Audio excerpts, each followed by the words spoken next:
Hey, is this working? YouTube wants me to learn more. No thanks. Okay. I think it's cool. I don't know how to make myself not look like Casper.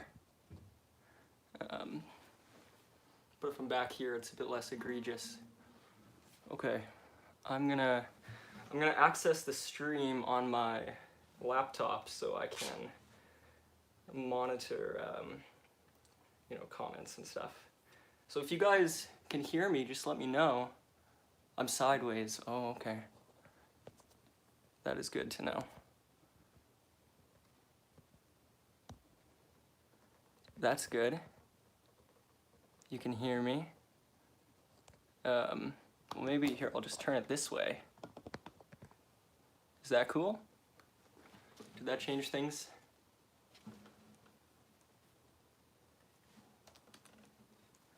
Cool. I should have figured that out quicker than I did. Okay, if I click... Oh, now I'm watching myself. This is sick.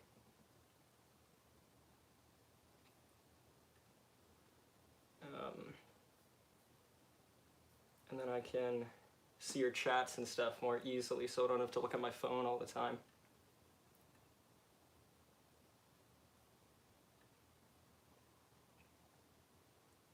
Hey, Chloe, what's up? Fiona? Oh, cool, I can see your guys' names. Jake, Michael, hey guys. Oh, this is so cool. And if I click on your names, I can report or block. Okay, I don't want to do either of those things. Hi, hey, Jake, Michael. Churros.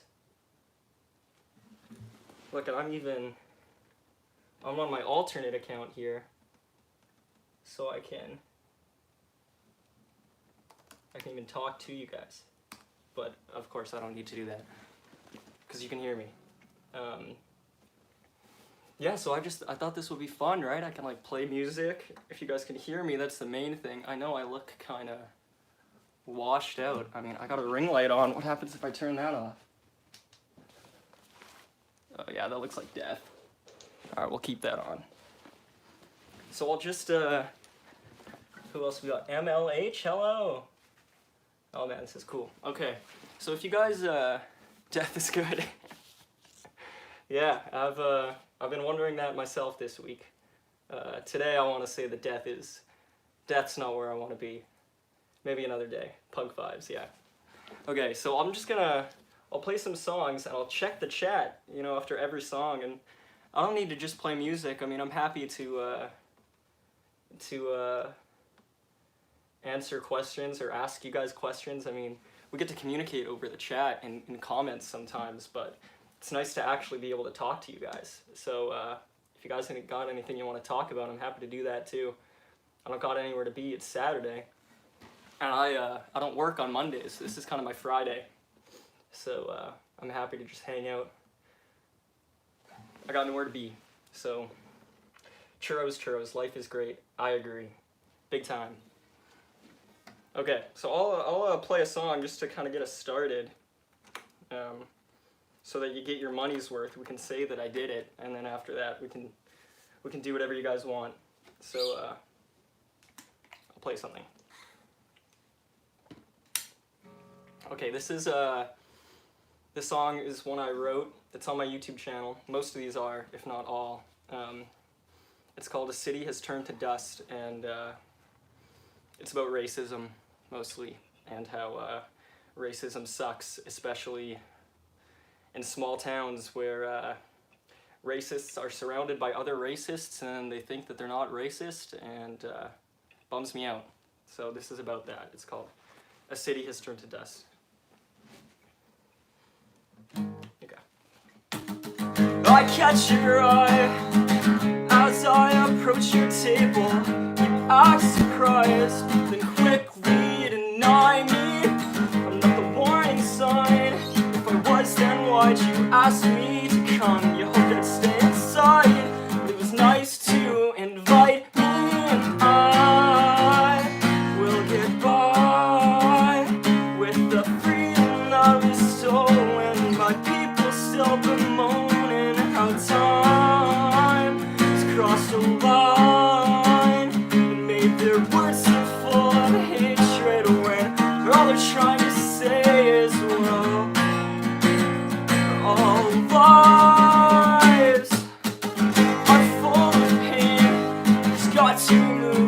pride speaks forward. You won't inspire change if you keep complaining. And all I wanna say is, have you ever lived with your shots called for you, regardless of the place? People's minds were made before you even talked, and I will get by without the past that you're erasing, still weighing on our nation. It's time to take your rights and hold them to a mirror that breaks to show things clearer. You're not fair.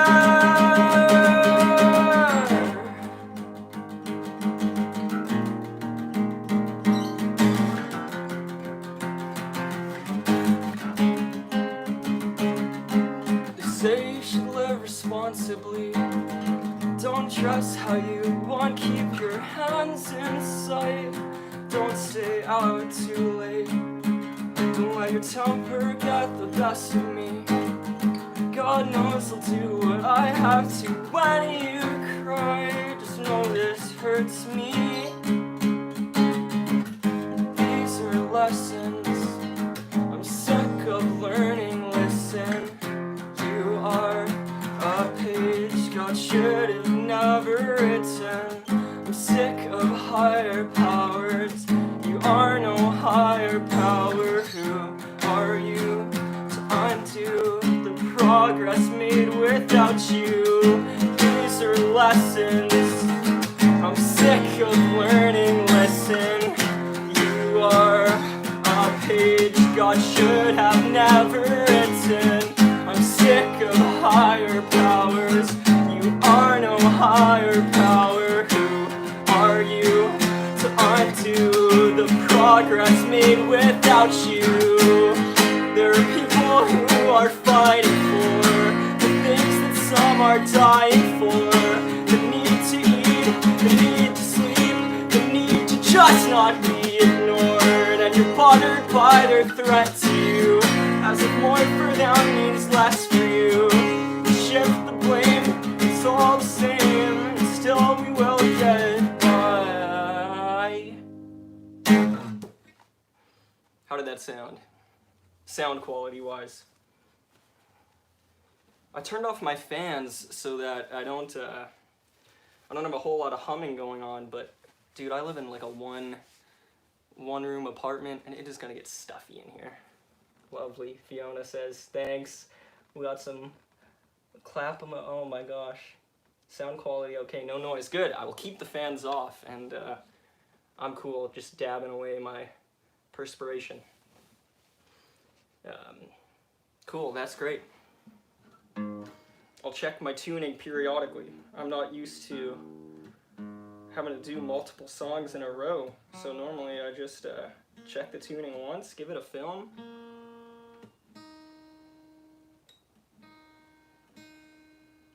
Sounds okay. I have an electronic tuner because I don't have much of an ear for that sort of thing.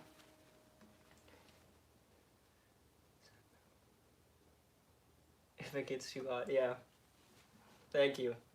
I'll take care of myself. I do have water.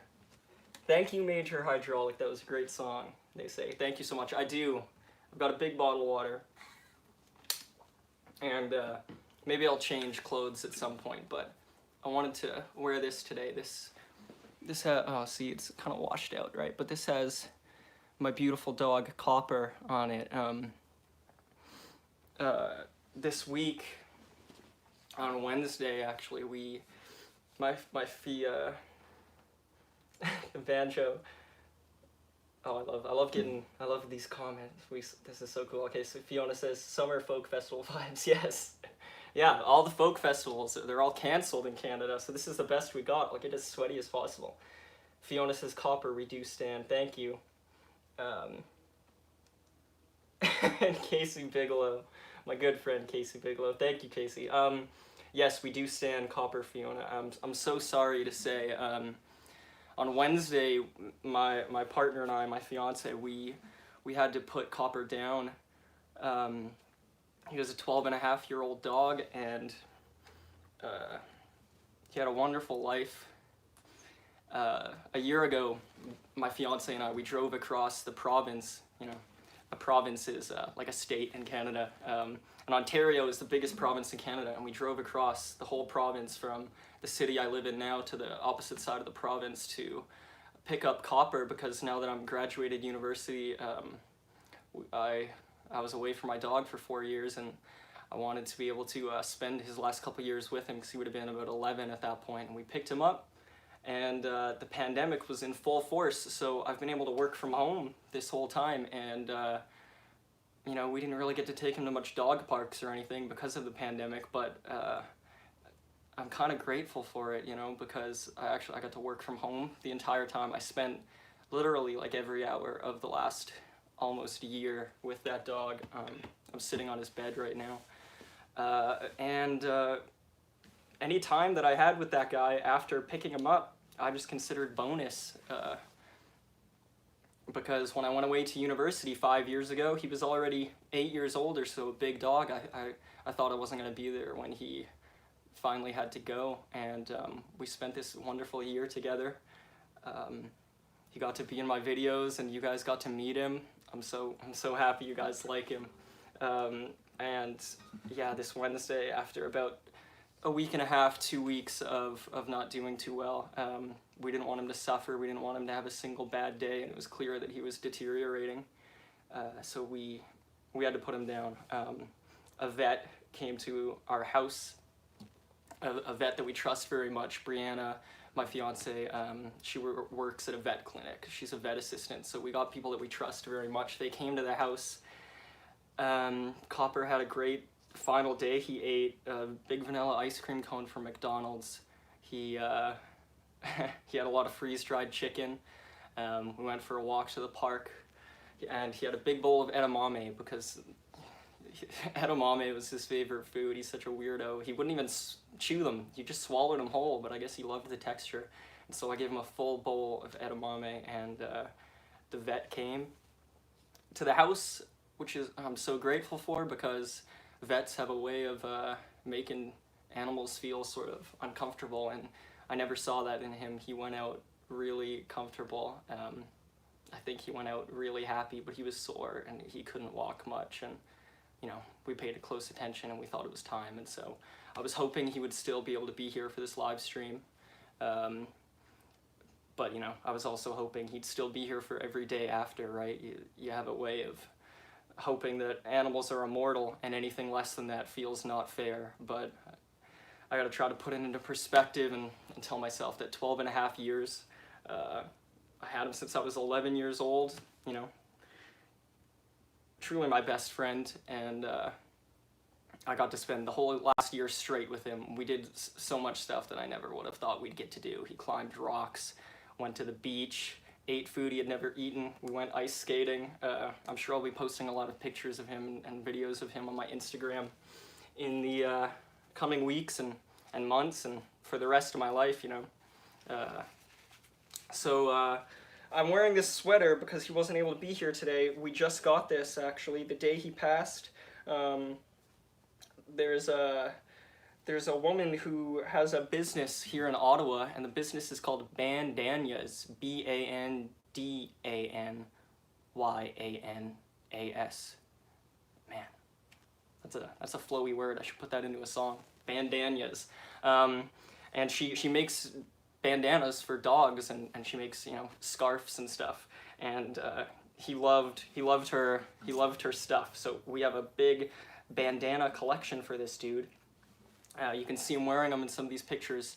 And Brianna told Dania that he wasn't doing so well a few days ago, and she sent us 2 more bandanas, beautiful fabrics, and they arrived here in the mail the morning that we were set to put him down, and we were going to put him down at 2 in the afternoon.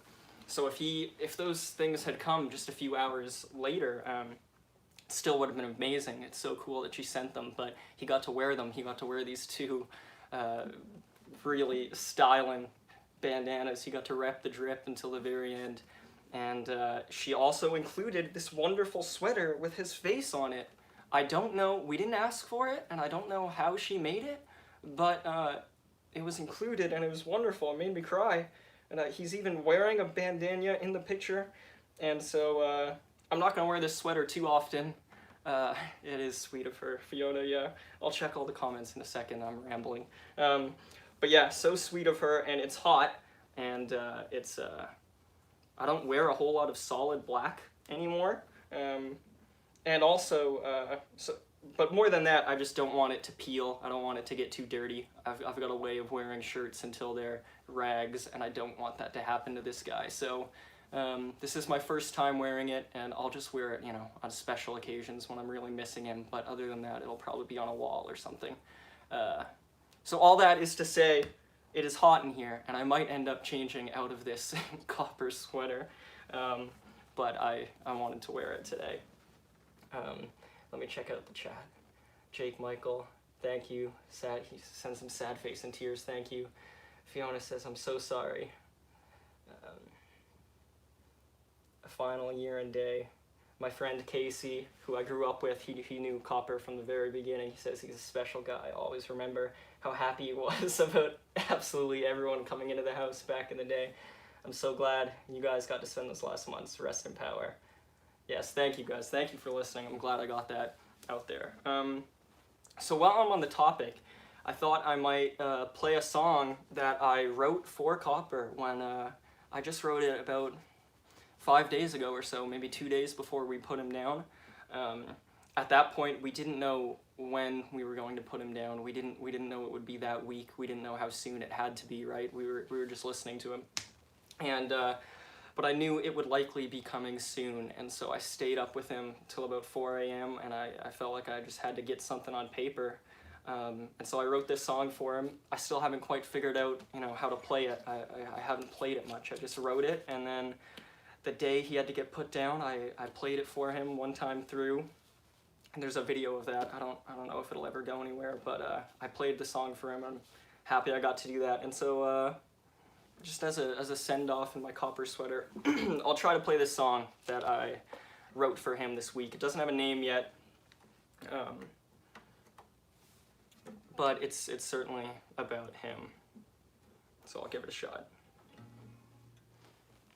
Okay, so this song is it is the Copper song for now. Okay.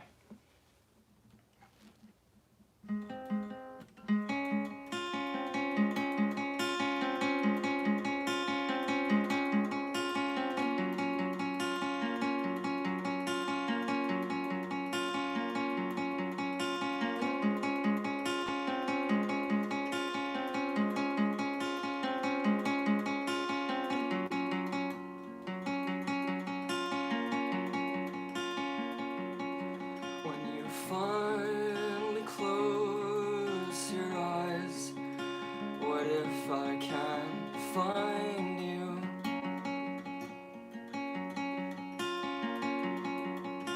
It's been so long since I have been myself without you.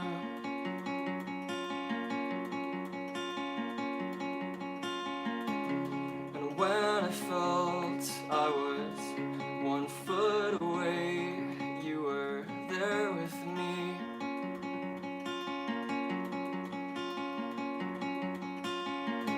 Our future plans kept me from stepping in. Now you're ahead of me.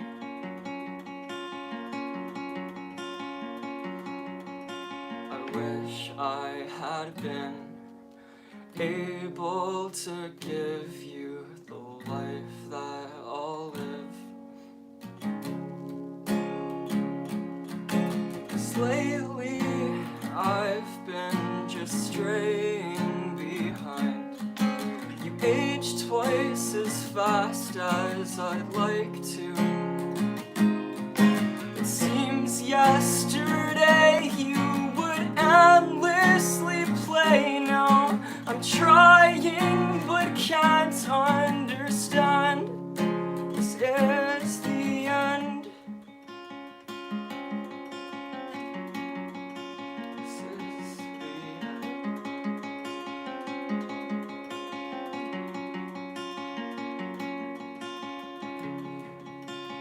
took me by your side. The smells you love surround you.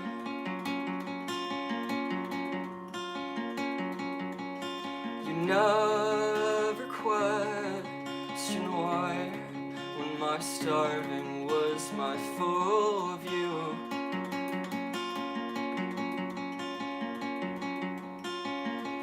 You'd never doubt when we'd stay out for hours, just so I'd fit in.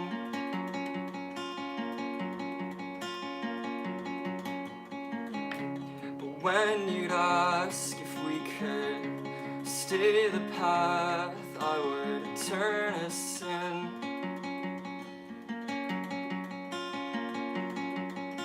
I wish I had been able to give you the years that I missed. 'Cause lately I've been just straying behind. You move twice as slow as I'd like to. I paid with my days, now you're wasting away, and I'm trying to not understand. This is the end. This is the end.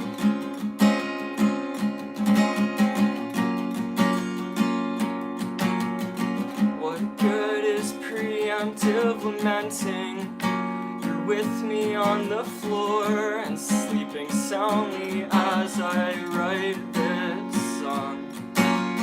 But I'm scared this memory will fade, and I'll forget how much you made my steps worth taking. Can I take your place?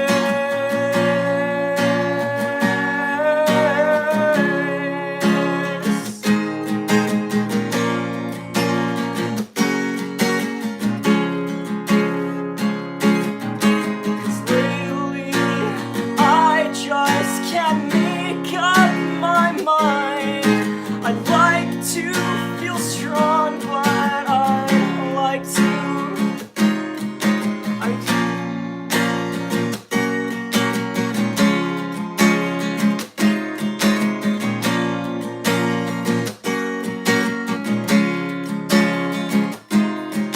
I'm counting the days and you're dying to stay, and I wish that you could understand.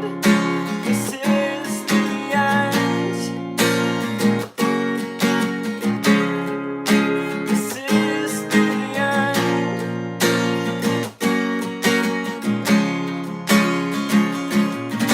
I give all my days if it meant you could stay. Would you save me a spot, and we'll meet at the end?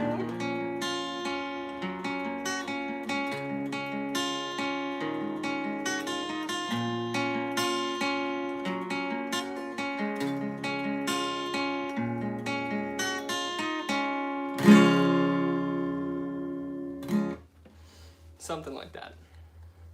Thank you for listening, everyone, and thank you for being here. This is so cool. I can already tell this is one of those experiences I'm gonna look back on fondly, you know? My friend Kyle Kavik, he says, Copper was a real one. I'm glad you guys got to bring him down to Ottawa. You know he left feeling so loved. You're lit, bro. Fiona says, gorgeous. Thank you guys so much. Let me know if you want me to record a version of that and put it up. I'm sure I'd like to. I mean, I like the song, but I just gotta figure some stuff out, you know, how to sing it and how to remember the words and stuff like that. And if you guys have anything you want me to play, Fiona says definitely. That's all I need. Definitely, it's going up then. Yeah, if you guys have anything you want me to play, I could try some covers. If I can, a lot of that stuff I just learn and then I play it and then I don't play it again, right? Because I'm not playing outside of my house. If I were playing open mics or something, I might be staying more, you know, I'd be honing this stuff more, and it'd stay in rotation, and, you know. But I'm happy to try any covers where we can just hang out and. Can live streams get copyright strikes? I'm sure they can. I don't mind getting copyright strikes, so I'll play anything. Do I know any Green Day? I do know Green Day. I'll come back to that in a second. I just want to catch up on the chat. Churros, I'm literally crying. I'm so sorry about your loss. That song is really beautiful. Thank you so much. Thank you. I'm sorry you're crying, but I respect it. I've been crying a lot too, so thank you for sharing that. Play Wonderwall. I could play Wonderwall, for sure. Do I know any Green Day? I do know some Green Day. I posted a Wake Me Up When September Ends cover a while ago, and I learned that for someone that requested it. So I don't think I would be able to slap that one out, but I can definitely do Good Riddance. I know that one. That one's on my channel too, but I could do that one. And I could fake my way through Boulevard of Broken Dreams, and I used to play Jesus of Suburbia with a garage band, so oh my gosh, I probably shouldn't try it, but it's a great song, Jesus of Suburbia. I'm in my apartment, and you might have noticed a pattern that when I post covers, if they're like rather mellow sounding and I'm sort of singing down here, I'm in my apartment, and then I go in my car or in the park when I'm singing something loudly, and that's not because I've gotten a noise complaint, but it's because if I weren't me and I heard someone like screaming Vindicated by Dashboard Confessional, I would think that guy's probably gonna get a noise complaint. I wouldn't complain because I like that song, and I think it's so cool hearing people play music through walls and stuff. I've heard it before. I made friends with a dude that lives above me because I heard him playing guitar. But point is, I might get a noise complaint, but I figure because it hasn't happened yet, what better time to get a noise complaint than live on air? So I'm happy to try stuff that's a bit louder, but also it might be a rather mellow evening all the way through hand, just because you know, there's someone right outside that door, and I know she likes the sounds of my bird squeaking, so maybe she is also into loud emo music. We shall find it out. Okay, play Wonderwall. I would love to hear your Deep Rest from David Monk. I will play your Deep Rest. It looks like this has been dittoed by Casey Bigelow. Jesus of Suburbia is an amazing song. It absolutely is. Yes, I love that song. I should relearn it and just like do the old acoustic cover, because that would be cool. I love Jesus of Suburbia and Boulevard of Broken Dreams. Yes, great songs. Okay, well, how about this? I will parents are constantly singing Bird Emo. That's the only song. Thank you, Saul Goodman. He says, I was introduced through Greg. I've been a subscriber. I guess you guys can see what he's saying. But for anyone checking this out later or not reading the chat, Saul Goodman says, I was introduced to you through Greg's channel. I have been a subscriber for a few months. Love your content, and RIP Copper. Thank you so much, Saul. That means a lot in both respects. Okay, so how about this? I will try to fake my way through Boulevard of Broken Dreams, and I'm going to do that by mostly playing the chords to Wonderwall. So I will get 2 requests off the table all at once, because I think they're pretty similar, right? I think they do like the old capo 1, so I'll put capo 2 because I am tuned half step down. I will try Boulevard of Broken Dreams, and you guys can sing along. And then I will try Your Deep Rest, maybe a bit of a mellow version, because that song goes hard, right? Might have learned how to swim, never. So I'll bring that down a bit. Break your way through Boulevard of Broken Dreams. I will. Okay. Let's try. Oh, that needs some tuning for show. Oh. My capo was just on incorrectly. Tuning might not be necessary. Okay, Boulevard of Broken Dreams. I'm playing the chords to Wonderwall, full disclosure, and we'll see how it goes.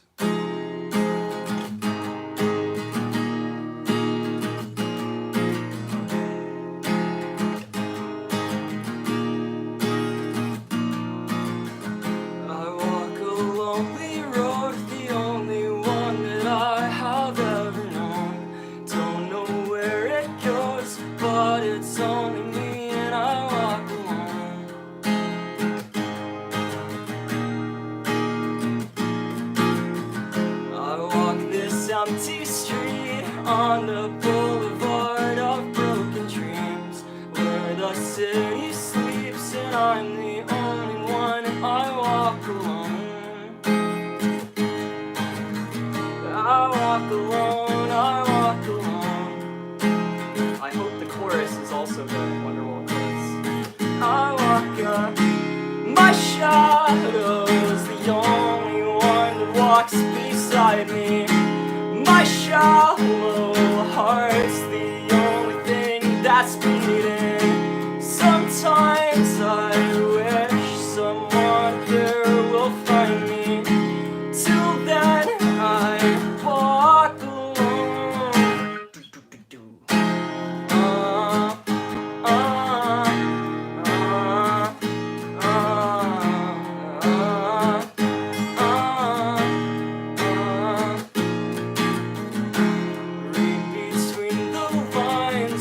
Fucked up and everything's alright. Check my vital signs and know I'm still alive, and I walk alone. I walk alone. Apologies if I'm forgetting the verse. I walk my shadow's the only one that walks beside me. My shallow heart's the only thing that's beating. Sometimes I wish someone there will find me. Till then I walk alone. Walk alone, I walk alone.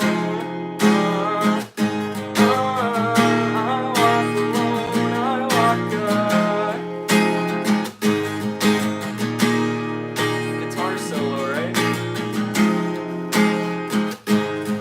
I gotta spice it up somehow.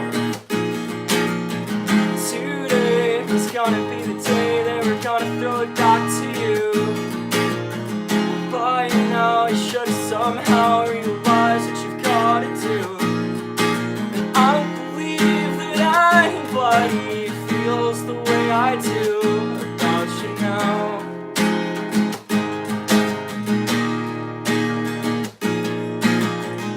I walk this empty street on the boulevard of broken dreams, where the city sleeps and I'm the only one, and I walk my shadow is the only one that walks beside me. My shallow heart's the only thing that's beating. Sometimes I wish someone up there will find me. Till then I walk alone.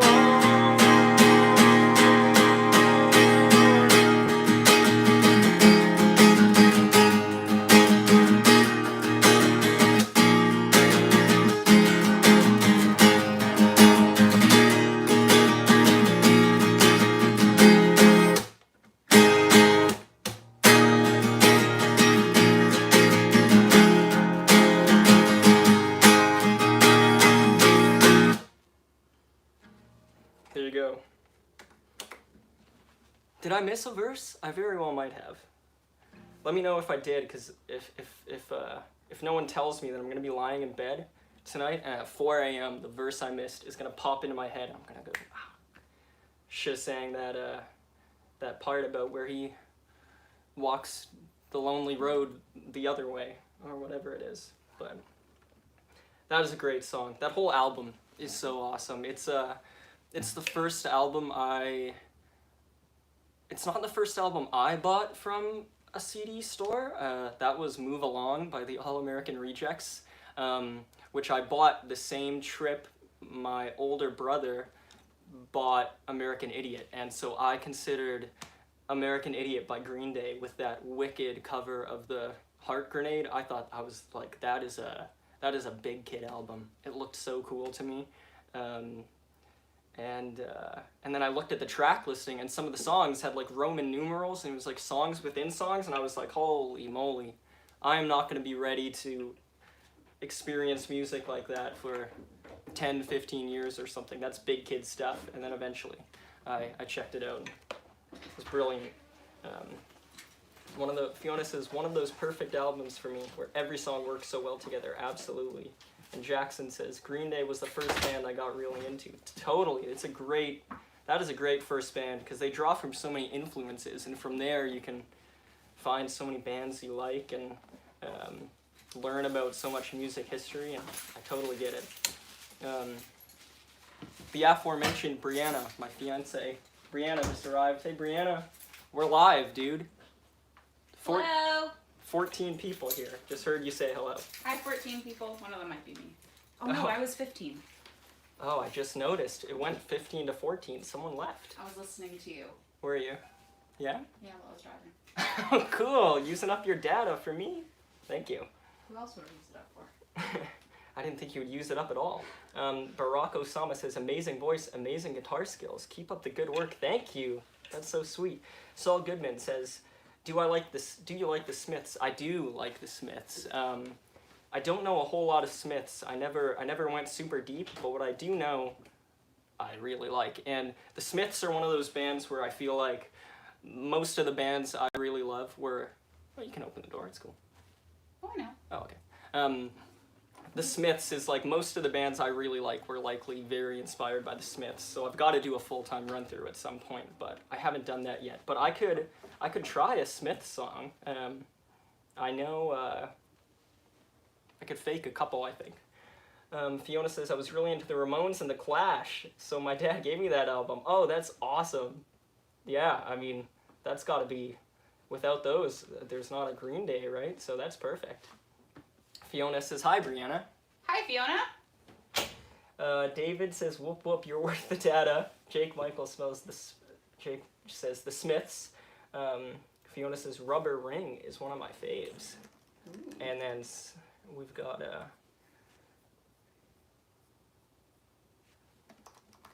checking out. Fiona, you gotta tell me what Rubber Ring is. Oh, it's a Smiths song. Cool, I will have to... If you're recommending it, I've got to check that out. I don't know that one. Velvet Underground, no, actually. Jake, I don't know any Velvet Underground. That's a massive blind spot for me. If you recommend some songs, I will check them out. And I'm having fun, so I'll do this again sometime. And if you guys like, I'll keep a list, and I'll go back and I'll note down some recommendations and stuff. Like Rubber Ring would be cool, because that's a cool song title. I'll check out Velvet Underground. And maybe I can make you less sad next time, Jake. I could try some Velvet Underground. Casey says, do you still know Light That Never Goes Out? I know about a verse of it, and Saul says that's a great song. Absolutely. I will do a little bit. You know what? Why don't I just pull up the lyrics, and I could probably do it. The beauty of at-home live streams, I have technology to bail me out occasionally. Because there's a lot of words in that one, hey? And like the verses are like slightly different. It's a great written song. After Hours, Heroin. We got 2 people saying Heroin by Velvet Underground. Sweet Jane. Yeah, so I will, Heroin by Velvet Underground. I will absolutely check that out. Casey says the verse you know is the Dutch verse. Yeah, there's a Dutch band named, oh man, pronunciation, Blof, B-L-O with a line through it. Casey will have to tell me what that letter is. F, Blof, Blof. And did that sound good? No. Fine. Casey doesn't know what the O is. Anyway, Blof does a great cover of that song with some members of Counting Crows, but they sing some of it in English and some of it in Dutch, and now you guys get the joke. Yeah. I don't know the Dutch verse, Keiki. But you know what? I will learn that for the next live stream. If you double dog dare me, I will. Okay. I will try There Is a Light That Never Goes Out. I got some words here, and I'll do my best. And then I can do another Smith song too, I think. Like also halfway. I'd say like I know these songs 50%. So if I play both of them, I'll have played 100% of a Smith song, and we'll all be satisfied. Okay. Okay, there is a light that never goes out. Let's try. Let me just make sure the tuning is all set, because it sounds good to me, but odds are that with 18 people, 16 people in the chat, there's someone that's got a really good ear for when things are out of tune that I don't have, and it'll sound real bad to them. Like a dog whistle that I cannot hear, but they pick up on. Okay, I think it's in tune. Yeah, so I will try There's a Light That Never Goes Out.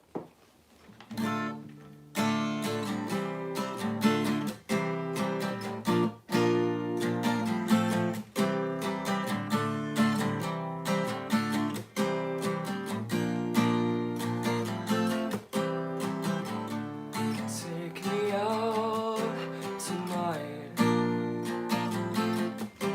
where there's music and there's people and they're young and alive. Driving in your car, oh, I never ever wanna go home, 'cause I haven't got one anymore. Take me out tonight, 'cause I wanna see people and I wanna see life. Oh, driving in your car, oh, please don't drive me home, 'cause it's not my home, it's their home, and I'm welcome no more.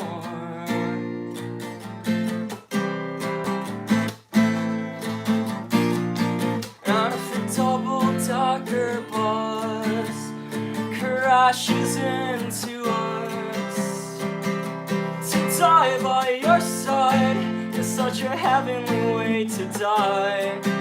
And if the time truck kills the both of us, to die by your side, oh, the pleasure, the privilege is mine. Take me out tonight, take me anywhere, I don't care, I don't care, I don't care. And in the darkened underpass, oh, I thought my dreams come last, but then a strange fear gripped me and I just couldn't ask. Take me out tonight, take me anywhere, I don't care, I don't care, I don't care. Oh, driving in your car, oh, I never ever wanna go home, 'cause I haven't got one. Oh, I haven't got one.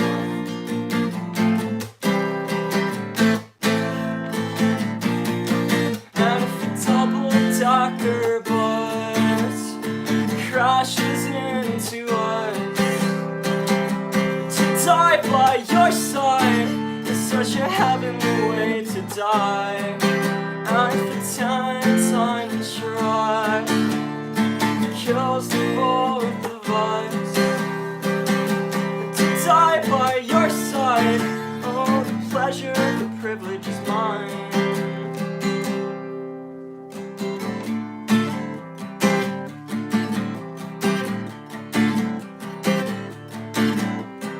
There's a light that never goes out. There's a light that never goes out. There is a light that never goes out.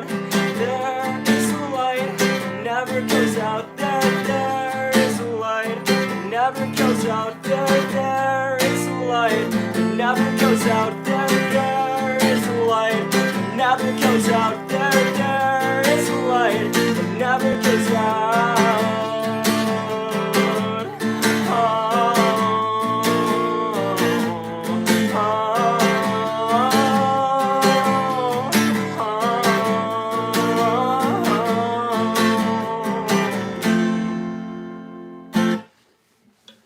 You know, I realized through reading through some of those lyrics that I have listened to that Dutch version so much that, like, every other verse of this song, I don't know if I've ever heard it in English. So maybe I am closer to being able to sing the Dutch version than the English version. Don't worry, we'll sing along if you forget the words. Yeah, it would be cool if we could hook it up so that we could just all be singing together. Oh my god, that would be so cool. But I'm sure there's actually a lag. Whatever you're hearing me say right now, I am 5 seconds past it and I'm on to something else, I'm sure. But you guys singing at your computers, it's the same sort of thing. I mean, as long as you're feeling it, I'll figure it out myself. Jake says, I would pay to have Liam do a cover of Everything Stays in the future. Well, absolutely, you don't gotta pay for it. I said that way too confidently, as if I'm about to play it. I do not know the song, Jake, I'm sorry, but I will play it. Next time I will play it. Is this the Adventure Time song? Yes. It says Willow Smith did a cover of it. I do like Adventure Time, but I don't think I have seen the episode that this would be in. Yeah, 7th season now. I think I just watched the 1st season of Adventure Time. But man, cool show, and I will absolutely play a cover of a song from it. That sounds cool. So next time, for sure. And Fiona says, I miss folk festivals so much. Yeah, me too. Festivals of any kind. You know, I've never been to a music festival. I guess I'm from a small town, and there's a bit of a festival that would happen every year where bands would just trade off on the same stage. And maybe that's what a lot of folk festivals are. You'll have to tell me if they have multiple stages or not. But I've never been to a music festival where they have multiple stages. And I was supposed to go to one in 2020 called Blues Fest here in Ottawa, and the pandemic canceled it, and then the pandemic canceled it again. I say that like the pandemic has a mind of its own and decided to cancel it. No, the pandemic happened and the festival was postponed. So I have yet to be to a music festival, but I'm excited to do it, and a folk festival would be awesome, dude. We'd have sunglasses on, and I guess you'd sit on a towel. That would be sick. Yeah, see, we're all dying to go to a festival, whether we've been or not. The goddamn pandemic. You're absolutely right. The glass was half full for me in some regards with that pandemic. Some things happened and I appreciated it. But I can't say that I would have rather the pandemic happened than not happened. A bummer for everyone, of course. You sit on hay bales in Maryland. Oh my gosh. My experience with hay bales is going to haunted farms, and I love hay bales for that reason. I would gladly sit on a hay bale at a folk festival. Jake says the pandemic started the festival, directed, and then canceled. Yes. Yeah, I mean, you can't, you gotta respect the pandemic for being able to direct all these festivals, but then such a flaker, pulled out, canceled them. Oh, this is a great question by Major Hydraulic, and I'll get out ahead of it. I will say no to the question, just so I don't get anyone's hopes up, and now I'll read through and talk through it. Major Hydraulic says, do you know anything by The Cure? The answer is no. I don't know anything on guitar by The Cure. I've never tried to cover them, which is a crime because I should be fined for it. It is such a crime because Disintegration by The Cure is one of my favorite albums ever. I fell asleep listening to that album for a year straight. It is such a good sleep album. If you've never tried it, you know, even if you love the album, you'll experience it in a different light.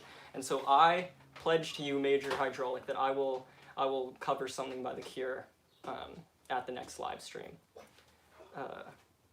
This is so great to hear everyone's suggestions because I'm home. I've been doing the cover things from my house, and so I just do mostly what pops into my head. You know, some of you have given me recommendations in the comments, which has been awesome. I have a list of all of them, and I'm gonna do it, I promise. But having this real-time interaction and it's like a conversation, you're saying stuff that pops into your head. This is great because it's like having an editor see your work, you know, and they point out things that you never thought of. And so I love The Cure, but I've never thought to cover their songs, so I will do that. That's amazing. Saul says, sorry if you don't want to talk about Greg's channel topics. No, I don't mind talking about Greg's channel at all. But I just wanted to ask if he always tells you what he's going to sing about before, or just surprises you. That's a great question. He tells me what he's going to sing about. I show up to his house, we hang out. He'll show me what words he has in mind, and sometimes we'll mess around with those, or he'll have something in progress, and I'll give him some ideas for like the stuff that's on his second channel. But on some occasions, like we might have posted something that's like a first time run through, second time run through, so I'm not all that familiar with the versions. So I still might be like experiencing it pretty fresh, but normally we do quite a few takes, and so I become familiar with what he's singing as we're doing it, and so my responses are maybe not as off the cuff as it seems, unfortunately, because we often do multiple takes and play around with ideas. That's our bird Jello. She's standing on my Freddy Krueger guitar holder. Yeah, we do multiple takes and like shoot around different ideas for what would be funny for me to say at the end, or ad-libs or something. So that is the tea on the Greg stuff. But he still does surprise me very much, I should say that, because we don't often do it the same way twice, and so he might come up with something new halfway through the song, and then that happens, and some of those responses are genuine. You know, I'm not saying the whole thing is like super scripted, and I know exactly what's going on, but it's sort of the same vice versa. I might do something in a clip that has been uploaded that I didn't do the previous time that he wasn't expecting, and that's how that works. Major Hydraulic says, I love that album. Yeah, it's amazing. Pornography is another great Cure album. They have a lot of albums, so I haven't listened to all of them, but those are my two favorites, so I would love to cover them. Churros says, do you know any Pearl Jam songs? I do. I will cover Pearl Jam tonight. Let me just catch all up here. But yes, Pearl Jam. Jackson says, it's very good acting then. Thank you. Yeah, thanks. Fiona says, Liam flexing his acting skills to act surprised. Yeah, I do my best, I guess. I do my best. Saul says, what did you think about the Want to F My Best Friend song? You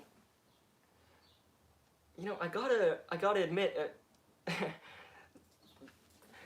Greg singing a song like that, I Want to F My Best Friend, that is, like, it's not too out of character. Like, he's a colorful dude to hang around, he's wacky, and so it's sort of just like another day in the life of hanging out with Greg, and which I guess like is a compliment. I mean, he's not what he's expressing in some of those songs, it doesn't come out of nowhere, because we hang out and I get an idea of like what he finds funny, and so yeah, I Want to F My Best Friend song, I think that's a clever song, and I think his performance of it is funny. And I did, in that video, you know, I walk out of the room at the end, and I did that in a couple takes before that. So that was something that wasn't something that I felt compelled to do because I was surprised or disgusted by his music. That was me brilliantly acting surprised, as I do such a good job of. It's almost 1 a.m., but this is fun, MLH says. Thank you. Where are you, MLH? That would be, it's, what, 6 hours ahead of me? Thanks for hanging out. At least it's a Saturday, right? Maybe you don't have anything in the morning, but take care of yourself, you know? Go to bed whenever you'd like, and this will still be up waiting for you. But thank you for sticking around. I agree, this is fun. And it's only 7 p.m. If I'm still here at 1 a.m., it's because it's still fun, so thanks. Saul says, it's almost 2 a.m. here. I'm making you laugh out loud. Well, thank you very much. Jake says, did he ever unlock the door? He did not. I had to figure it out myself. It's a narrow hallway, and so if he went to unlock the door, he'd have to like squeeze around me, and that would be uncomfortable. So it was best I just figured it out myself. So I got out of there, and Jackson says the door lock at the end got me. Yeah, thanks. Yeah, his apartment was conducive to that because that's Jello. She's a lovebird. His hallway is so narrow, and so I have to walk down the entire hallway to get to the door. So when I say that the door is still locked, it's you know, I kind of have to. You hear the voice coming from far away. I think that's funny. Fiona says, "Aw." Churros says, "Bird." Fiona says, "Jello." Jake. Yeah, they love Jello, Brianna. Yeah, Jello is a pretty new bird. We have 2 other birds. They're not able to meet yet because Jello is so new, and we have to quarantine Jello from the other birds, sort of like humans, I guess, because they might have like the bird COVID or something. So Jello is going to get a checkup next week, and then we'll be able to get all the birds together to hang out. She's on my electric guitar right now. She loves it up there. And but yes, I have more birds to show you. Eventually they'll all be able to be out in this big room, and they're keeping me good company now that Copper is gone. Copper was so sweet with them though. We worried that when we moved into this place, which we've lived in for about a year now, we were looking for a 1-bedroom because, you know, it's our first place. We don't want to break the bank or nothing, so we wanted a 1-bedroom, and our plan was to put the birds in the bedroom and shut the door. We'd put our bed out in like the living room, like a bachelor, because we were afraid that like when the birds are out flying around, Copper might like animalistic instincts kick in, and he thinks that flying thing looks good, and he never did. He was actually pretty meek and timid and sort of scared of the birds. Not in like a wolf-bearing teeth way, but he would just keep his distance, and occasionally they would land on him and he would kind of recoil, but never got aggressive. And so eventually we put our bed in the bedroom over here, and we actually have a living room now, and all the birds are able to be out and have fun, and we're all a big happy family. And we still are. We miss Copper, but we're still a big happy family. Okay, Saul says, I also have to ask about Greg's apartment because I'm genuinely worried. Is it as bad as it seems? Is it as bad as it seems? I think you're referring to the video that he did where he tours his apartment, right? And is like showing all the mold and stuff.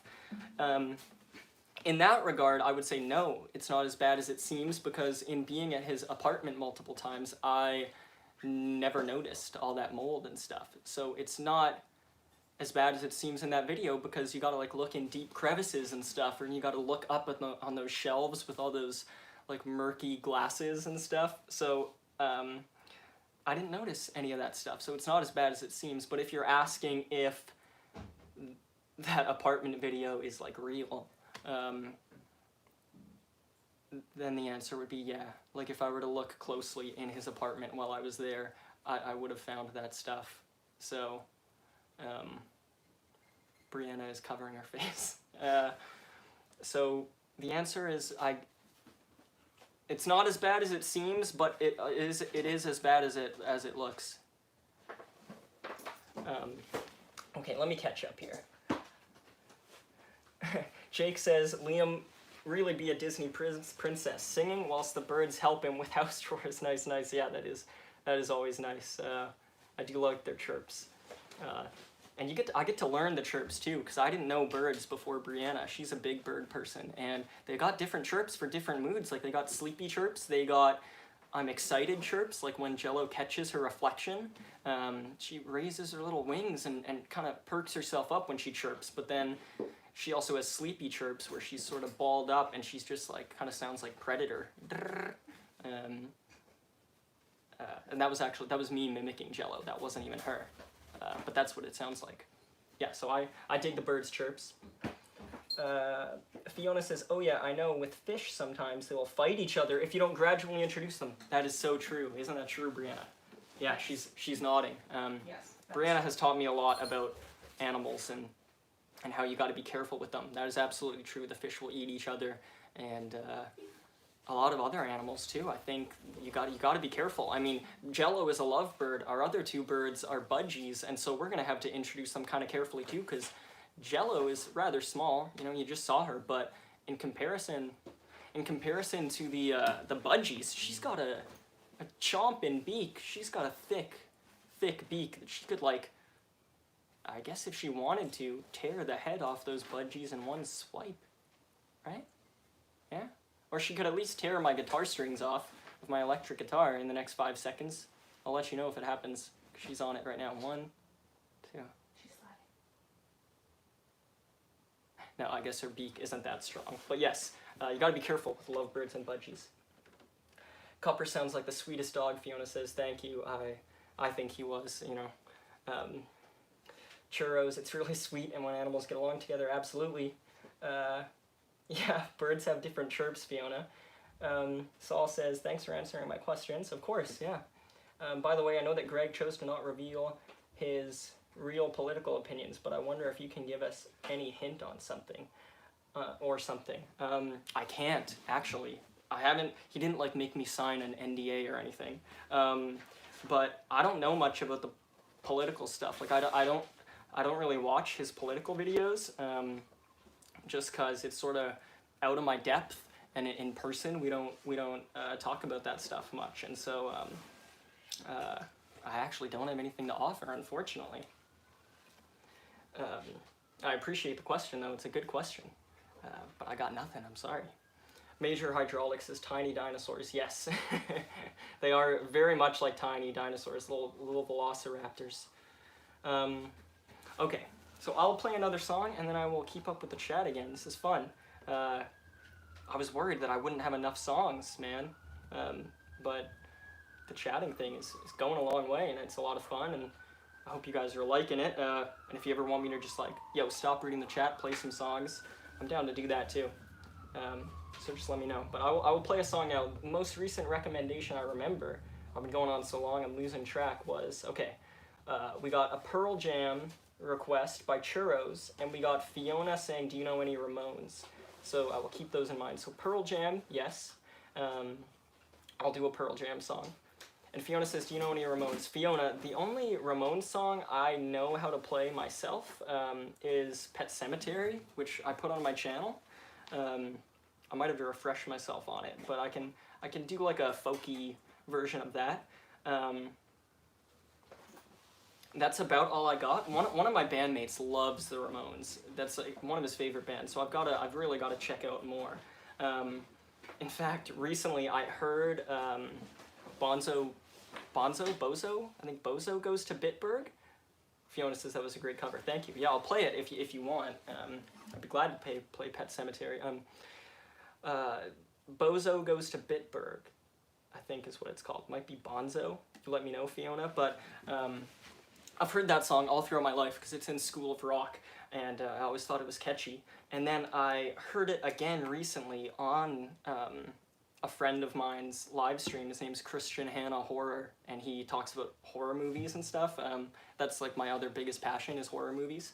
And he's a musician. He puts covers at the beginning of his live streams, and he was playing a cover of Bonzo, thank you Fiona, of Bonzo Goes to Bitburg, and I thought, man, this song, this is the School of Rock song, but this is really hitting me right now. I've never felt this good about this song before. Who does this song? And I looked it up, and it was Ramones, and I thought, man, what a fake fan I am. You know, I made it this far in life. I didn't know this song was by the Ramones, but that song, like, blew me away. It's like I got Semi-Charmed Life all over again, where I discovered a song way too late that, like, everyone knows is great, and I was just so stoked. So I should absolutely do a cover of Bonzo Goes to Bitburg, if not for a live stream, then on the YouTube channel, because that is an amazing song. That has, like, just like Pet Sematary, one of the greatest vocal melodies. I love the lyrics.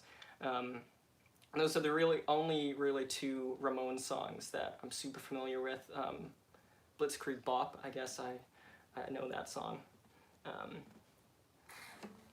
So I could do Pet Sematary if you'd like, and Bonzo Goes to Bitburg I could do for the next live stream because I've got to learn that song. That would be amazing. What up, Jello? You want to see the people? Oh, look at you. You look all white. She's actually yellow, and oh, there we go.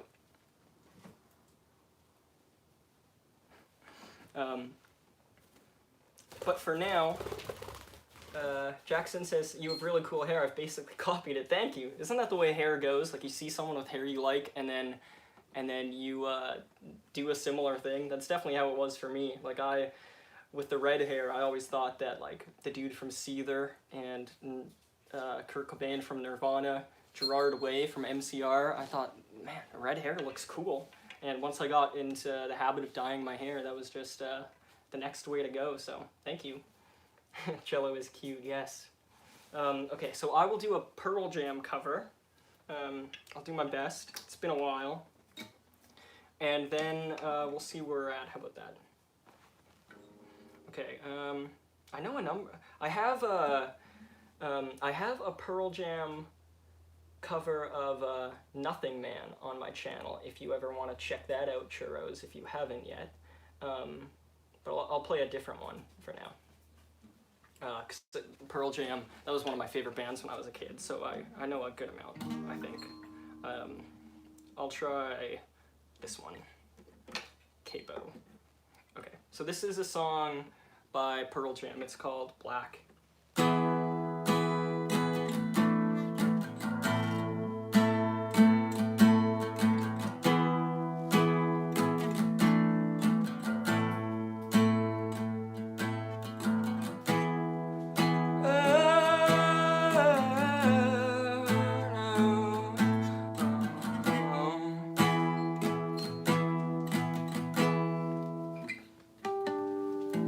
Sheets of empty canvas, untouched sheets of clay.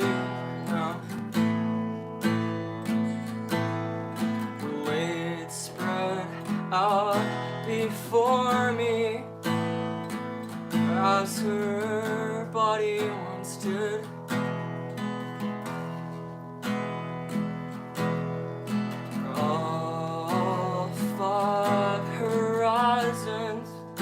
Revolved around her soul, as the earth to the sun. Yeah, now the air I tasted and breathed has taken a turn.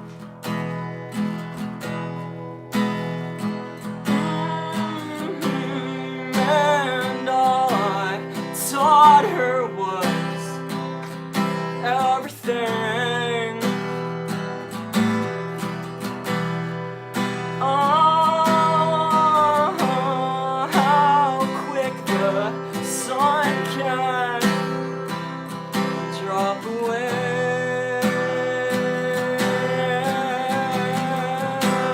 And now my bitter hands cradle broken glass of what was everything. All the pictures have all been washed in black, tattooed everything.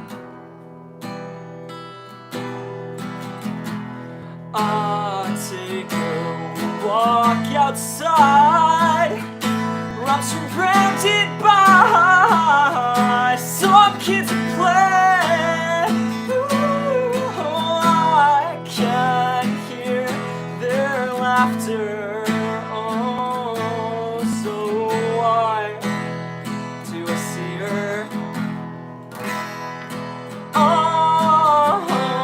and twisted thoughts that spin around my head.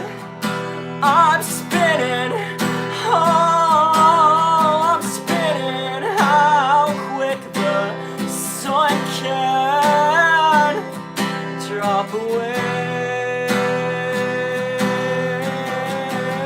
Oh, now my bitter hand cradle broken glass of what was everything.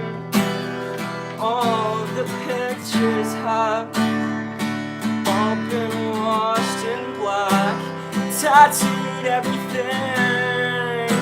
All the love gone back. tattooed all I see, all that I am, all I'll be.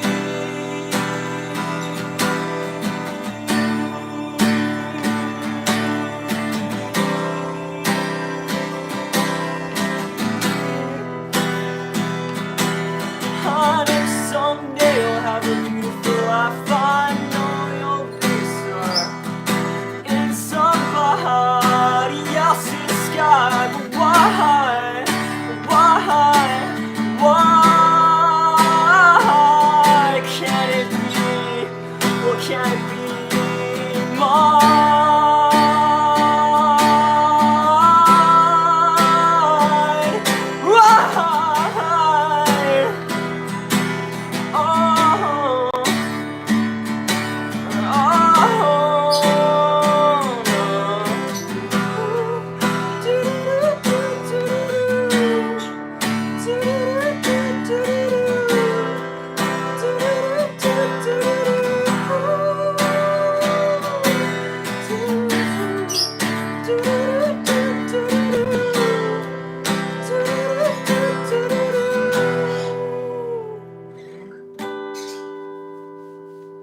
That was Black by Pearl Jam. If you guys haven't heard that one, that's one of my favorites for sure. Churros says, "This is one of my favorite songs. It sounds beautiful in your voice. Thank you so much." Well, Churros, you and Liam have good taste. Fiona says, "Thank you." Man, you guys are so cool. You're so supportive of each other. I dig it. Saul says, "Is everyone in Canada so talented and awesome like you and Greg? Makes me want to move to Canada." No, I would I would say no for sure. I'd say as many untalented and unawesome people you have wherever you're from, I'd say there's likely the same amount of here, you know. It's a very sweet thing to say that Greg and I are both talented and awesome. I appreciate that, but you know, truth is Canada has a lot of its own problems too. A lot of problems going on right now, you know. And there's a lot of talented and awesome people here, but I think there's talented and awesome people wherever you look. Any place, you know. Yeah, Fiona says there are some great Canadian folk groups and folk singers. That's all I know. Absolutely. Yeah, a lot of good Canada folk. Lots of good Canada music. I like living in Canada. I do. But wherever you're at, you know, if you're truly longing to move to Canada, I just gotta warn you that you might find some similar problems, but in comparison to a lot of other places, I'm sure Canada does have a leg up, you know, if you're gonna... There are a lot of places worse off than Canada, but Canada has its problems. I'll leave it at that. Let's go. Sidney Crosby is from there. Fiona says, absolutely. I think there's a good amount of hockey players from here. I'm not a hockey guy. I wasn't a hockey guy growing up, and I still am not, so I don't know much about, like, how much hockey players are from Canada and how much just play on Canadian teams, but, like, Wayne Gretzky is Canadian, right? He's like the Michael Jordan. Here we got Bogies for Life is Wooly, and Wooly is my friend. He's my bass player in Guest Room Status. You can see him in the middle in the Australia video, and he knows his hockey stuff. He says, "Go Habs." I think that's like Montreal Canadiens, right, Wooly? Why do they call them the Habs? You gotta answer me that. So any hockey inquiries can be directed toward Bogies for Life. Saul says, we had a war just this year and our politics are very unstable. So I'm pretty sure Canada's quality of life is better. Yes. Totally fair. I'm sorry if it seemed like I was putting us on an equal playing field and saying, you know, Canada is, I absolutely agree with you. We do not have war here, and we don't have the unstable politics you're talking about. So sure, yeah, Canada does have it might be better in that regard. Absolutely. I'm sorry if it seemed like I was disregarding that. Fiona says, I think maybe 40% of the NHL are Canadian. I would agree. Yeah, I think so. So where should I go next? Why don't I play another? I'll play another original song, and then we can get back to some requests and stuff. Saul says you're cool, man. Thanks, Saul. Thank you. It's tough to tell sometimes through text and as I'm babbling on here. So thank you. I'll play an original song. This one's called Hometown. I posted it in May of 2020, I think. And it is like the first song I played, A City Has Turned to Dust. It is also about my hometown, funny enough. Not where I was born, but where I grew up. And at the time, my hometown, this small like tourism city, it is technically a city, but it has like a population of 15,000. They had a law that was going into place that was they were putting into motion that people should be fined for loitering on the streets, you know, and it was this law that was drafted and voted on, and it didn't end up coming to pass, but there was a lot of talk about you know, there's a lot of like counselors in our town, in our city, that said that this would be a good idea, and in my view and a lot of other people's views from the city, that we thought that it would unreasonably and unfairly target homeless people, and it would be giving these people fines for being on the streets when they have nowhere else to go, and it would try to make them pay money that they don't have for not being in a home that they don't have, and I just thought it was ridiculous. And so I wrote this song with some of the frustration I had at that point, and you know, just people thinking of people that they come across on the streets as being less than them because they might not have as much money, or they might have had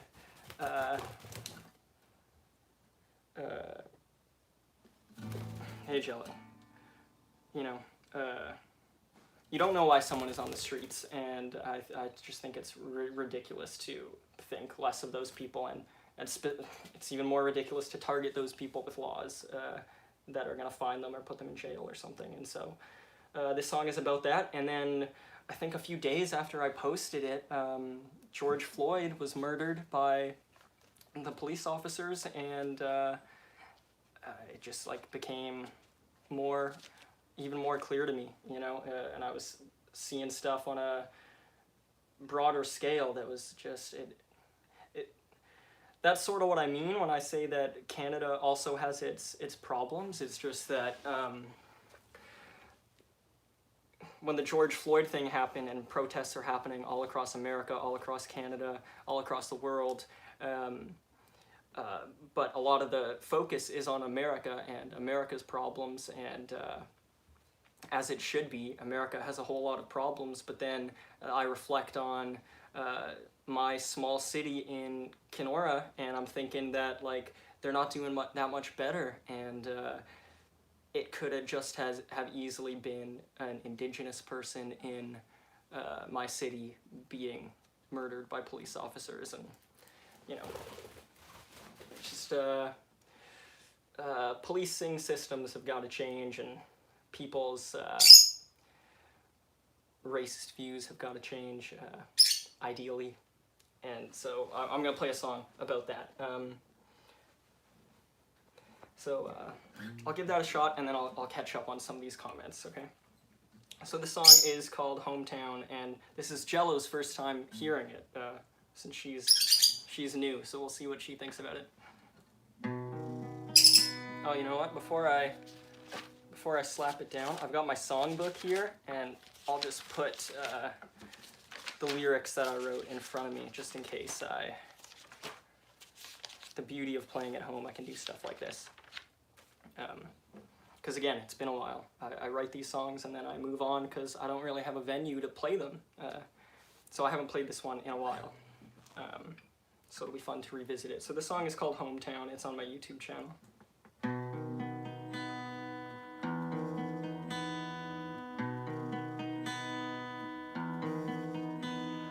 Frozen in this city is a past of broken nights. A child from the 60s, a man who drinks to survive. The act of forgetting is a learned and honed device. And the wheel keeps on turning till we think, what a beautiful life. A bank is a bedroom holding dreams that the windows can't hide. The dreams of the wealthy counting bills till tomorrow arrives. All the sidewalks are cleared of the downfall of progress, and I try to fix my reflection while the hungry sleep soundly inside. It's just what we need. The shades disappearing and no one is speaking. It's not what it seems. I've checked with the land. The earth feels solid. Our ear to the ground hasn't moved since Saturday night.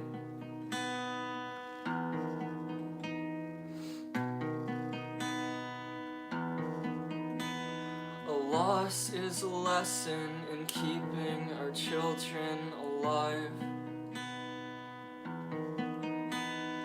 Think of your family and don't look that man in the eye.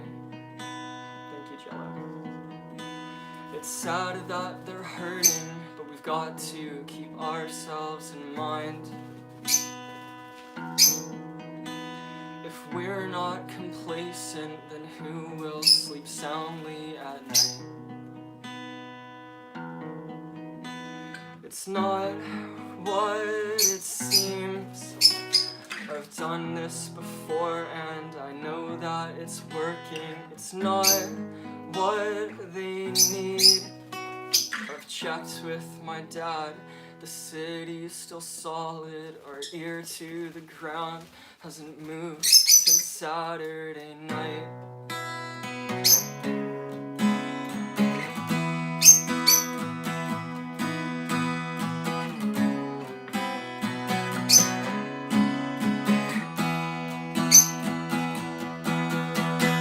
The water's still running and we are still swimming. I can't even count just how many have drowned. Despite all the bodies, we still find it awfully loud when you step without making a sound.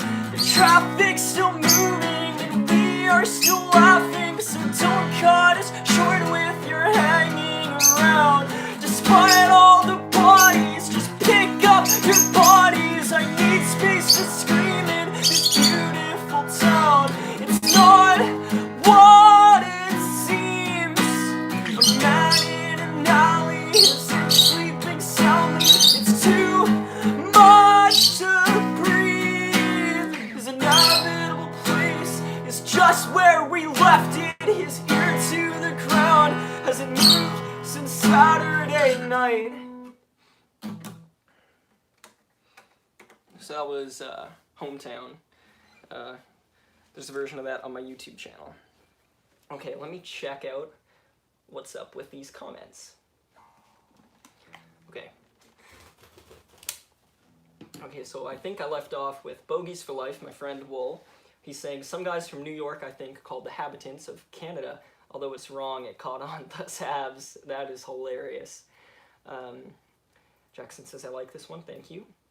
Saul, I can't handle the homelessness. You're the nicest guy ever. Well, thank you very much. I thought Habs was short for the French name of the Canadians. I've been misled. There's so many complex factors that lead to homelessness, absolutely.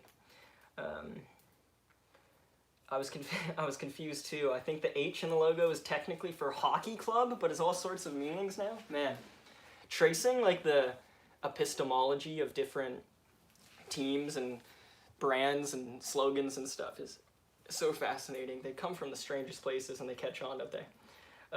Jello seems to be liking it. She does, doesn't she? I saw her flying around up there. She has all sorts of nooks in this house that she likes to hang out at. Jello's a beautiful singer, isn't she? Yeah. Jello's excited. She wants to join in. I would love to hear some guest room status, David Monk says. Well, I gotta do it then. Thank you for all the compliments on that song, everybody. Okay, so where did I leave off? I guess I've got to do some guest room status, and then I still have to do David Monk's other recommendation of Your Deep Rest by The Hotelier. So why don't I do that? I will do a song that was written by this great dude named David Monk. Yes, Fiona, I will do reinstall. Oh my gosh, okay, I will do that right now. So this song was written by a dude named David Monk. He is in the band Guest Room Status. Oh, David Monk wants to hear Guest Room. He wants to hear reinstall. Interesting. Okay, so these lyrics were written by David Monk, and this is a Guest Room Status song. He normally plays the second guitar, and he's got like a fancy tuning going on. And to be honest, this sounds like a cool dude. He's got like a fancy tuning going on that really fleshes it out. You know, like how some songs, like artists say that they won't play them acoustic, like it just doesn't sound right. Like I don't think there's an acoustic version of "Smells Like Teen Spirit" by Nirvana out there. I feel like Reinstall is that, but instead of acoustic, it's like two guitars. Like you want to hear the two guitars in there, otherwise it might sound a bit empty. But this is all hypothesis, because I don't know that I've ever played this song alone, but I will absolutely try it. So this is called Reinstall. It is by Guest Room Status, my band. I post original songs by Guest Room Status on my channel. We are currently really close to getting a practice space where we can like wail and play drums whenever we want, electric guitars and stuff, and that should get us very close to getting some proper recordings done for you guys. And we got a lot of songs that we're excited for you guys to check out. So this one is already on YouTube, and it's called Reinstall, and Fiona is going to handle the second guitar in her head. So if you get lost and you feel like the song's kind of empty, just get onto Fiona's wavelength and it'll flesh it out. Okay, so this is Reinstall. And I think we typically play it with no capo. Dave, you'll have to tell me. David Monk, you seem like a Guest Room Status guy, so you'll have to tell me afterwards if it seems like I messed anything up. Okay, I'll do my best. My best friend says he's alright.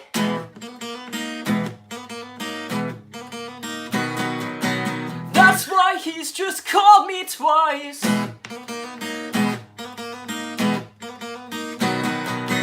Tears held back, he'll tell you this. Sometimes life is what it is. Through the thick and thin, I'll be there, sink or swim, to answer all your calls. So force quit, reinstall.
got that second guitar. Through the thick and thin, I'll be there, sink or swim, to answer all your calls. So force quit, reinstall. Force quit, reinstall. Force quit, reinstall. Force quit, reinstall.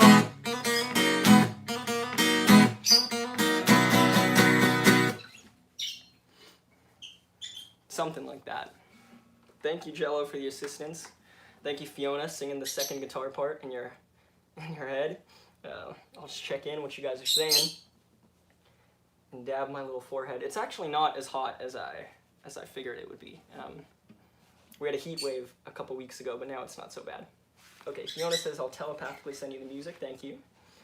Merely Mayhem, I initially thought I'd missed the live because of time zones, but it's the weekend and I'm irresponsible, so I'm still up. Music is awesome. I'm still in the productive art zone. Sweet. Well, yeah, hey, if it's the weekend for you and you're feeling productive, I'm glad you're here. Thanks. And if you could get some art done, man, that sounds awesome. I would be honored to accompany you as you make some art. Coco says, I have a virtual computer in this chat. I want to see. Sure. I mean, I don't think I understand what that means, but yeah, dude. A virtual computer in this chat. Yeah. So, it's beta, though. Yeah, have at it. See, I don't remember the original you posted being so sassy, but I'm not complaining. Was that sassy? Thank you. Today, Brianna and I were looking at like pictures of sassy birds and stuff, and we have some sassy pictures of Jello, so maybe I was feeding off her energy. Thanks. Fiona says, such a jam. Thank you. Sometimes life is what it is. You said it best. Oh Sang Woo says, I'm at my mom's house and she said she likes your singing and compliments to Jello. Thank you. Thank you to Oh Sang Woo's mom. That's awesome. Seka, oh man. Seka Clixeris, you comment so much. I'm sorry I'm stumbling over your name. I've never actually said it out loud before. If I'm saying it okay, let me know, or if I can call you, if there's anything else you want me to call you, but Seka Clixeris is such a cool name. That was so good, so thank you very much. Fiona says, beautiful, I love that song. Thank you, Fiona. Oh, I see. Yeah, Coco's got like this little, welcome to Coco OS. That's really cool. So you just got a computer that's saying that? You didn't even type it? That's wicked. Sassy birds are awesome, yes. Okay. It's an anagram, but it sounds fancier than it is. Oh, okay. Cool. I think it's fancy. I will gladly call you Seka Clixeris. I'll get it down. I will play David Monk's suggestion here of Your Deep Rest, which is a song by a great band called The Hotelier. I'm not sure they're active anymore. They have about 3 full-length albums, I think, so it's not a tough listen. But my favorite album by them is called Home Like No Place There Is. I think that's what it is. And this song is on it. It's called Your Deep Rest, and it's a really powerful song about, I believe that it's about the grief that you feel watching someone suffer with depression and where that might lead them and trying to reconcile with all that. And it's a really thoughtful song. It amazes me the empathy that's in a song like this. It really inspires me in my own writing and stuff. So so I'll give it a shot. It's one of my favorite songs, Your Deep Rest. Typically it's a bit louder and like yellier and stuff. I'll make it a bit more mellow just because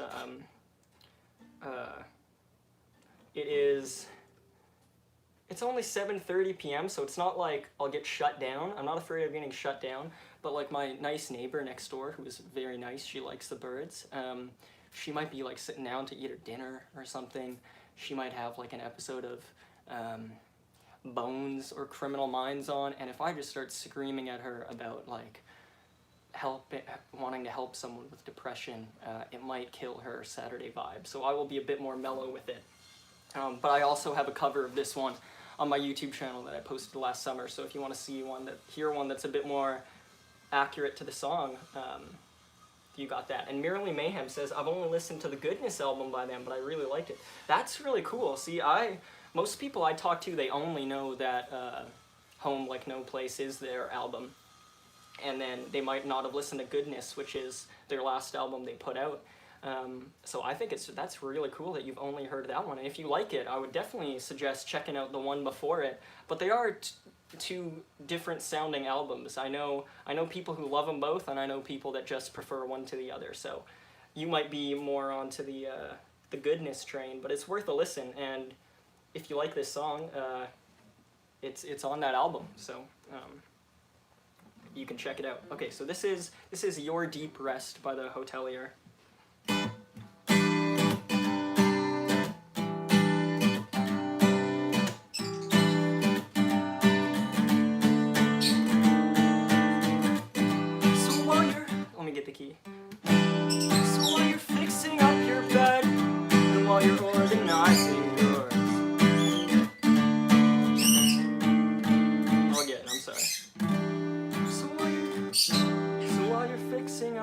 Okay, I got it.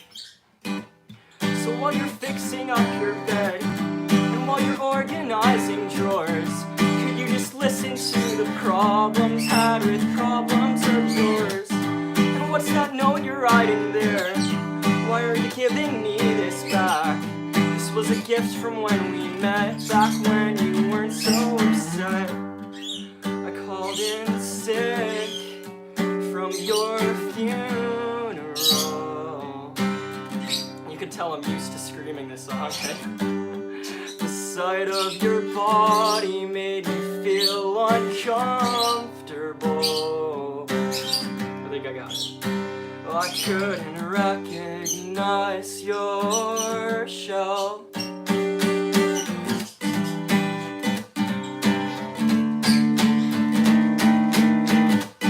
You're branching off his medicine from all the weight that made you bend.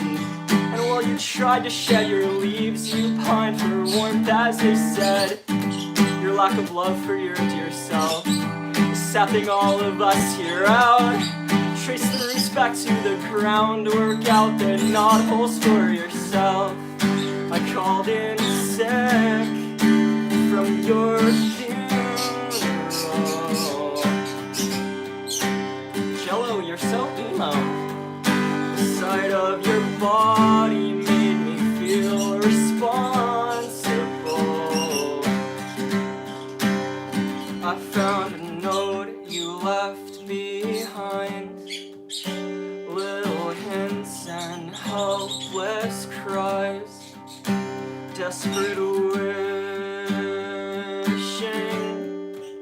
to be over.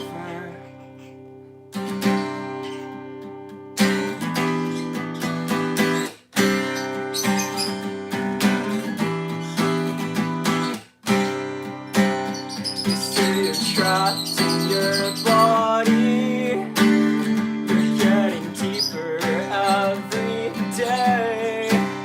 They diagnosed you born that way.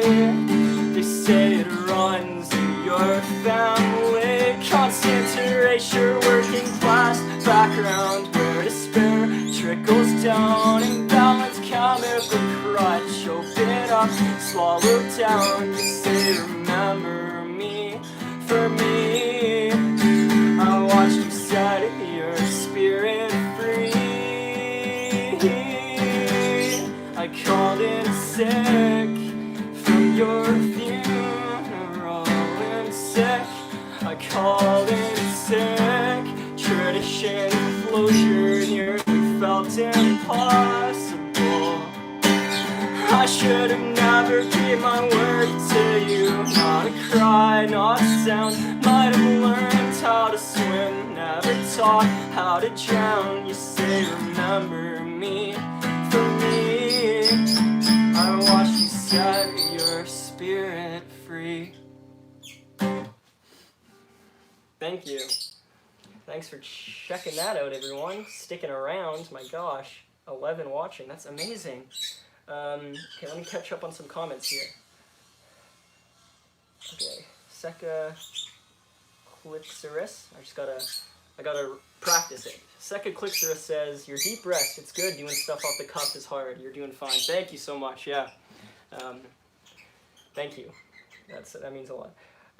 Marilyn Mayhem says, I've been meaning to listen to more of them forever, just like hundreds of other albums. I unfortunately can't actively choose what I get into easily. I totally get that, you know. There's one of life's greatest affordances, but also greatest frustrations, is that there is way more art to be consumed than minutes even the oldest person on earth will have lived. And so many movies and music, there's never a shortage of stuff to check out, but that also means you get a finite amount of albums and movies and songs, TV shows to watch in your life. So I totally understand. If you get to it, that's cool. If you don't get to it, that's also cool. You know, I'm sure you'll have given your time to all sorts of other cool things. Jacob's Musical Corner. Hey, Jacob. He says, hey, the hotelier. Yeah, that was a little mellow version because I don't want to disturb my neighbors too much. Called in sick from your funeral. Iconic line.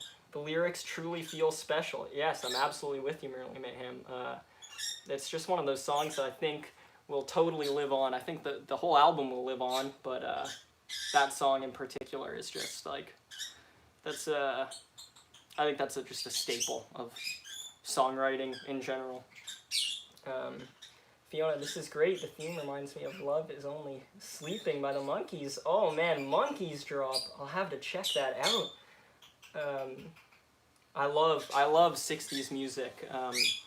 I don't know enough of it because it goes deep, and you gotta look past the surface to find all the stuff that's deep in there. But Monkees, really cool band that I know more from the fact that they were in like a TV show and they guested on Boy Meets World than I do their actual music. So I'll check that out. Jackson says I'll check the song. I might have checked the song out. Yeah, of course. I think you'll dig it. There's a lot of cool musical stuff in that song.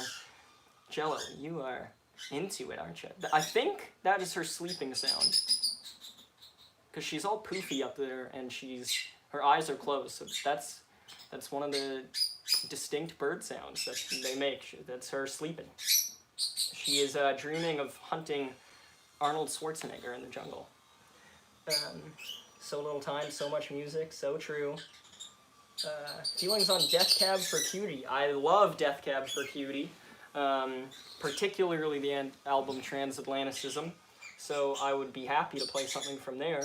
But I've never heard of Marina and the Diamonds, believe it or not. Is it a similar sound to Death Cab? Cool band name, so I will definitely check them out. After we finish, I'm almost certain that YouTube archives the chat, and so I will check this out, and I'm going to take all these notes, check out music, prepare stuff for next time. Marina and the Diamonds, it's so cool. Really Mayhem says, I wanted to sit down with the newest Julian Baker album. It's got a new Estonian rapper called Tommy Cash. I've been listening to him and AJ Cook almost exclusively. Hey, well, there you go. I mean, if that's what's calling to you, no regrets, I think. No regrets when it comes to the art you're checking out. I'll be honest with you, I have not listened to the new Julian Baker album either, and her 2 albums are some of my favorite pieces of music ever, and I missed it when it came out, and then I was checking out other stuff, you know, one of those things. So maybe we can pledge to check out the new Julian Baker album together and see how it goes, and I'm sure there's something from there that's worth hearing. She's so good and so consistent. So, you know, it's funny. Even when you know something's going to be worth it, you know a movie's going to be great, an album's going to be great, you still might not check it out because you're just busy with other stuff. There's so many classic movies I've never seen before.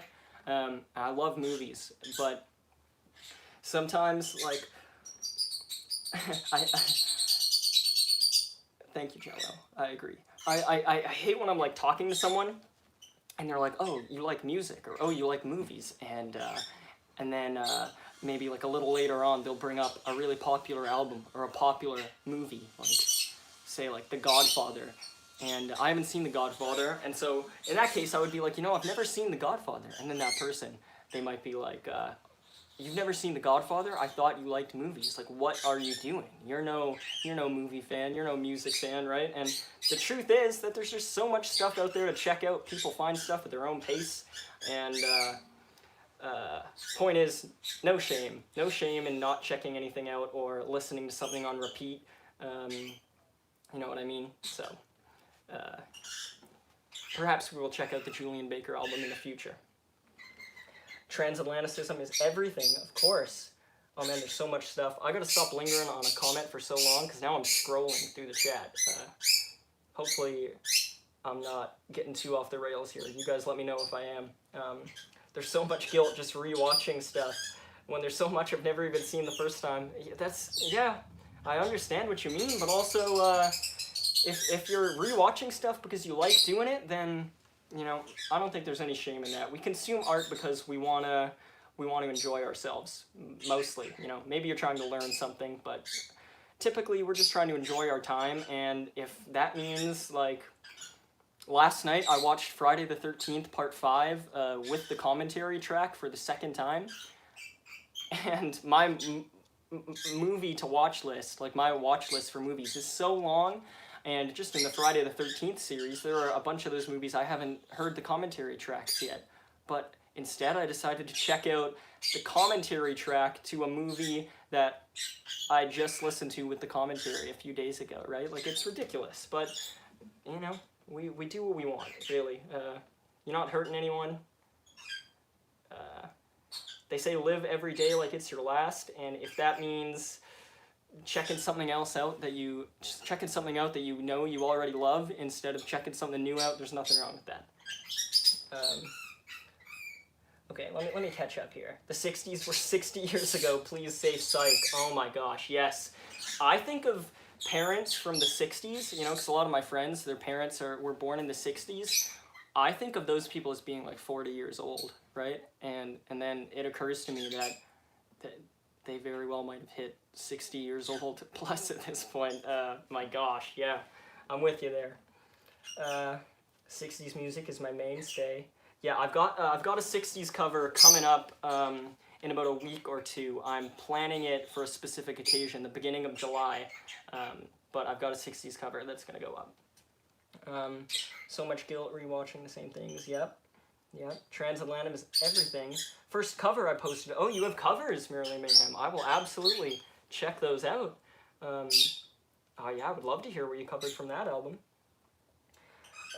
I ran The New Year by Death Cab at midnight this year. It's so great. Oh, Jacob, I have a saved Snapchat from that I made 2 or 3 years ago, and it's me filming the clock on my laptop because for New Year's I was just hanging out by myself, and I timed it so that Ben Gibbard said, "This is the new year," right as the time flipped over, and I have that saved. It's my proudest accomplishment. Maybe I can find some way to like put that into my Instagram or something.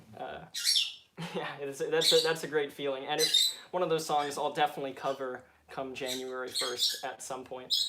This year it was the Mountain Goats, but maybe next year it'll be The New Year by Death Cab. I definitely considered that one. She just goes by Marina now. Marina and the Diamonds. Cool. Yeah, I will check her out. That's awesome. It's not super similar, but do you know any 21 Pilots? Good suggestion, Jackson. I don't know how to play any 21 Pilots, but I promise you I will learn for the next live stream because my partner Brianna, her maybe top 5 favorite bands maybe is 21 Pilots. She loves them. So I'm familiar with a lot of their music from hearing them on the radio, but also hearing her listen to them.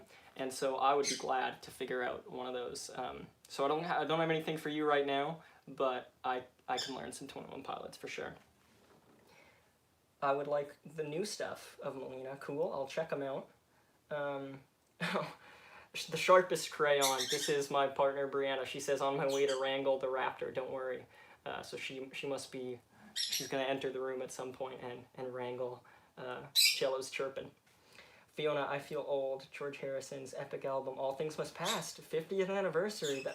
Oh man, I wasn't born into the 90s. Yeah, no, I feel that. Having nostalgia for stuff you weren't even there for, I feel it. Big feels.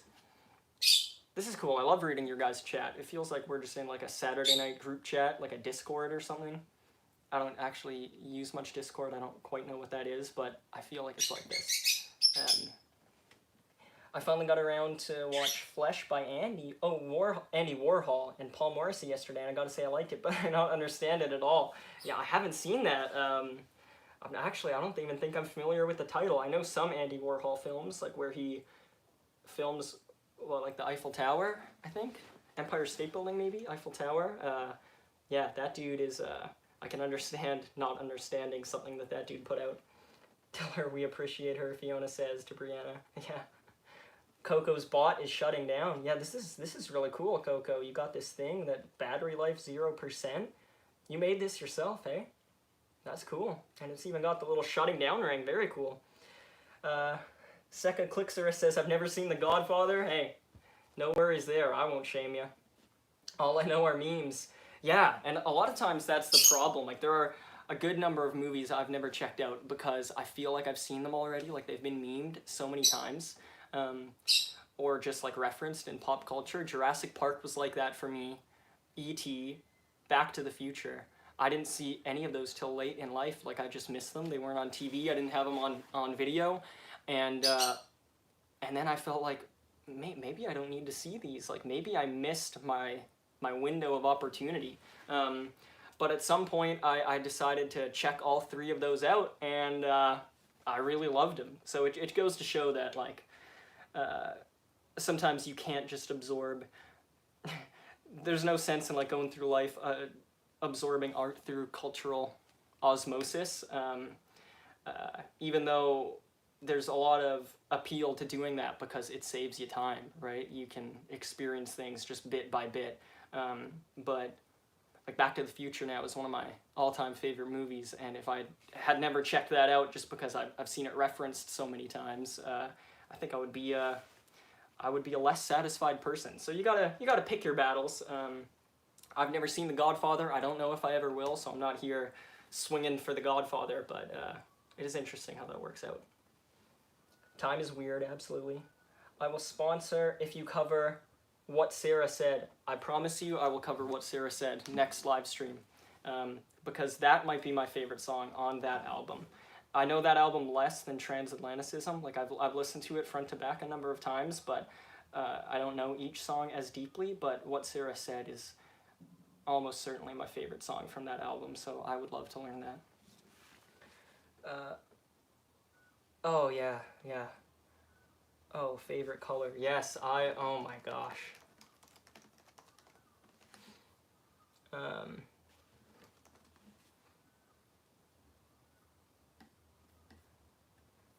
Do you mean they're like, drop the favorite color, very important. Do you mean you want to hear my favorite color, or is this a song? I thought maybe you meant A Lack of Color by Death Cab, but I might be missing it. If you want to hear my favorite color, I'll do it, but just confirm that's what you want to know, and I will happily oblige. Simon and Garfunkel, New Year's Eve, because it's a bookend to the New Year, of course, yeah. I miss hanging out playing random music. Yeah, I'm hoping this is kind of scratching that itch, right? Because I miss it too. This is a lot of fun, and it makes me feel like I'm at an open mic or something. Oh, hey, Brianna. Oh, hey, Liam. I didn't know you left. Did you guys know that Brianna left? I thought you were sitting back there. Are you fucking kidding me? No, I'm serious. I've been gone for like half an hour more. Hey. I thought when you sent this message you were in the bedroom. No, I was at Michael's. Cool. Craft store, not. Right, yeah. Right. My personal favorite color, okay, yes, happily. My personal favorite color is purple. I love it so much that I painted my last bedroom purple, like my university bedroom, because it it was, I think, beige when I moved in, and I'm kind of a minimalist in terms of the things I own. I didn't bring a whole lot with me when I went to university, and so my room like looked like like an inpatient room, or like in a hospital or something. It was just like a twin bed, a desk with nothing on it, and beige walls. And so part of my mental health healing, you know, after I was coming out of a bad patch, was painting my room, and I decided to paint it my favorite color, which was dark purple. Turns out that dark purple actually like isn't a super uplifting color, but it really got me stoked for a while. Like, I loved living in a purple room like a Willy Wonka, and I painted all my furniture yellow to complement it. Like my single desk, I painted it yellow, so I felt like I was living in the chocolate factory, or like in Willy Wonka's jacket. And then I moved out of the room, and my friend moved into the room when I changed houses, and now he just lives in a purple room, whether he likes it or not.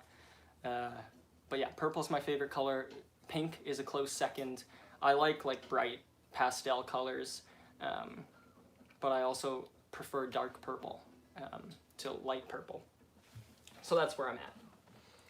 Let me just make sure I'm not missing any recommendations or anything. And if I do, if you guys say something and I don't address it, feel free to send it over again. Purple has good vibes. Purple is everything. Wooly loves purple. Hell yeah. Purple's my second favorite. Well, you gotta tell me what your first favorite is, Jackson. If purple's the second, I'm interested. Deep purple, forest green. That's a good call. I know what deep purple is, both in terms of the band and the color, but I gotta look up what forest green is. I'm kind of bad when it comes to like the descriptive terms, because there's so many colors out there. Oh yeah. I typed in forest green on images, and I'm seeing some good stuff. That is a cozy color. That makes me feel like I'm out camping, about to cook a marshmallow and do what we're doing right now. So that's a great color, forest green. Michael's Hall reveal. Brianna, what did you get at Michael's? Oh, I got watercolors. Brianna got watercolors Oh, to you wanna do a see? bit of painting. Yeah, we can show. Alright. Real exciting. I got. Oh, my God. lighting is Well, terrible. It's a sketchbook. This is a watercolor sketchbook. I got brushes, and I got paints. Yeah, this is horrible lighting. I just felt like painting. I didn't know we were gonna show off paints. Maybe I would have. You wouldn't have done it. No, I just would have put more effort into figuring out what's going on here. That's my bad. Oh, what is going on here? It's just the ring light is so bright, and I can't find a way to like focus it. It's cool. You could perhaps change the lighting a bit by lowering the brightness. I tried that right at the beginning to kind of look like death. I've established an aesthetic now. This Might is as your well. aesthetic? Is this his aesthetic?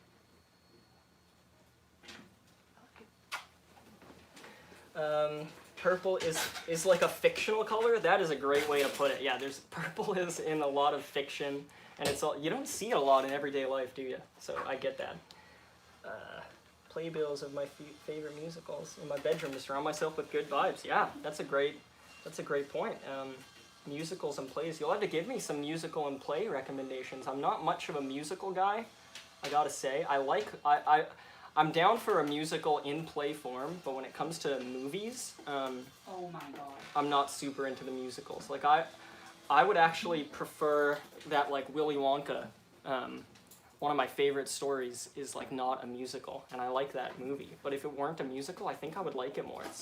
I think it's blasphemous to say that, but it's where I'm at. Is everything all right? Find our bird. Did she fall in your guitar? She climbed in there. I think she's nesting. Man, hopefully she can get out before this is all over. Otherwise, we'll have to send in all the troops for help. Yeah, so I would love play and musical recommendations. Sincerely. Forest green. Oh, Fiona says, Brianna, you do watercolor. Question. No. I don't do watercolor, but I'm about to do watercolor. Hey! She's gonna give it a shot. Yesterday she was painting with markers, like what are those markers called? Oh, I was using like Copic markers. Copic? Copic. Copic. They're alcohol based. She was using Copic markers and like dipping them in alcohol to make it sort of watercolory and then painting. She's a great artist. So I'm sure whatever she watercolors will be cool. There better be a purple in there. You better use some purple, Brianna. Okay. Oh, and Oh Sang Woo says if you do watercolors, you should get a plastic brush with the water in the handle. Ooh. That's a good recommendation. The deer and headlights aesthetic is a vibe for sure. Thank you, Jacob. It might not be what we asked for, but it's what we got. Fiona says, yeah, I don't like movie musicals really. Thank you. That makes me feel better. I was afraid that I was talking smack about something you love straight to your face. That never feels good. I have not watched Hamilton. I would check that out. You know, so many people talked about it. That's sort of The Godfather for me, where it's just I kind of missed it and I have yet to pick it up. But I like Daveed Diggs, who's an actor in that original run of Hamilton. So I would like to check it out for sure. Phantom of the Opera 1 and 2 and Cats. Nice. Nice. Yeah, I haven't seen Phantom of the Opera. I have seen the movie Cats. Haven't seen the play. Sky says Copics are great but insanely expensive. Yeah, I bet. Yeah, I got the knockoff ones. Brianna got the knockoff ones. Everyone I know recommended the In the Heights movie, though I did prefer that as a stage musical. Yeah, that just came out, didn't it? Yeah, I saw. My experience with Lin-Manuel Miranda is the Mary Poppins musical, the Mary Poppins movie, Mary Poppins Returns, that just came out, and it wasn't exactly my thing. It was long, man. It was long and just like a bit too musical-y for me. Like a lot of smiles and lessons learned and. But I'm sure Hamilton and In the Heights is different. I'm not writing them off. Plastic brushes, yeah, for sure. Alcohol markers.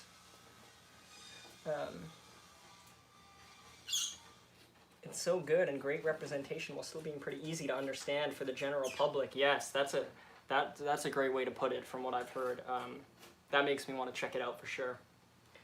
Do I like Elvis, Sinatra, Johnny Cash? I don't know much Sinatra. Elvis is my dad's favorite artist of all time. My whole house, like specifically my rec room in my childhood house is covered in Elvis stuff. My dad loves Elvis, and he is also a guitar player and a singer, and Elvis is some of his favorite stuff to play, Johnny Cash as well. So I know a lot of that stuff from hearing my dad play it. I've never actually tried it myself, but it wouldn't be hard to learn because I know the songs well. I just haven't tried to play them. So if you want to hear any of those artists, let me know, and I'll try to figure them out for next time because I do like a lot of Elvis songs, Johnny Cash, of course, as well. And Sinatra, I love the Sinatra song, I've Got You Under My Skin, and that's about all I got from him. But I do like that era of music, so I would be glad to stretch my wings and give those a shot. Hamilton was very different from that. Yeah, fair enough, eh? Jacob says, the only musical movie that I absolutely love is The Sound of Music. It is funny you say that, Jacob, because after watching Mary Poppins Returns, which I didn't like all that much, and Brianna didn't like all that much either, Brianna said, yo, you gotta check out The Sound of Music because it's the musical done right. She saw The Sound of Music as a kid and loved it. She would watch it over and over, so she said, you gotta check out The Sound of Music. And she puts it on. It's like a 3-hour movie, and I'm like soured on musicals because I just got off Mary Poppins Returns, and Sound of Music blew me away. Oh my gosh, what an amazing movie. Great story. Julie Andrews is like such a affable woman. I just like loved being in her presence. I thought the songs were really well written, really catchy, but also not too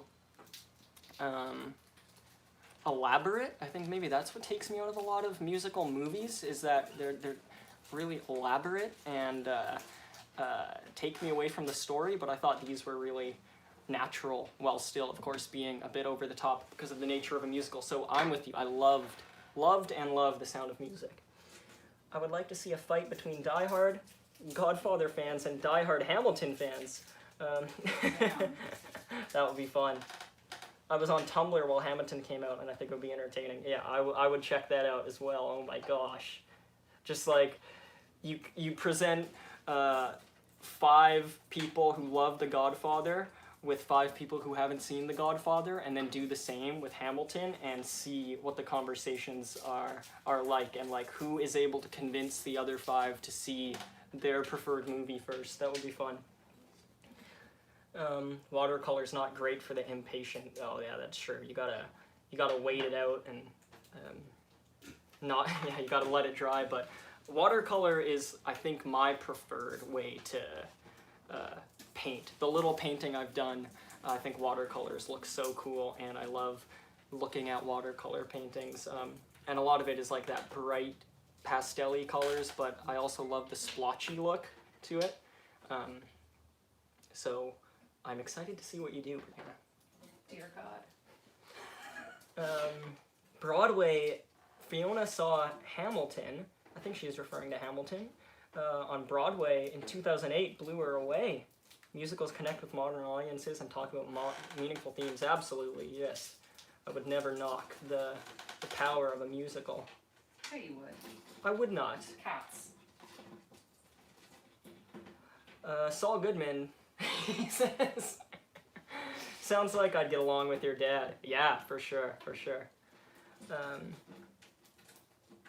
Under My Skin, Sammy Davis Jr., I'll have to check that out. I'd really love to hear you singing Elvis and Sinatra. Thank you. My dad would love that too, so I will definitely learn it. I highly recommend Bo Burnham. I love Bo Burnham.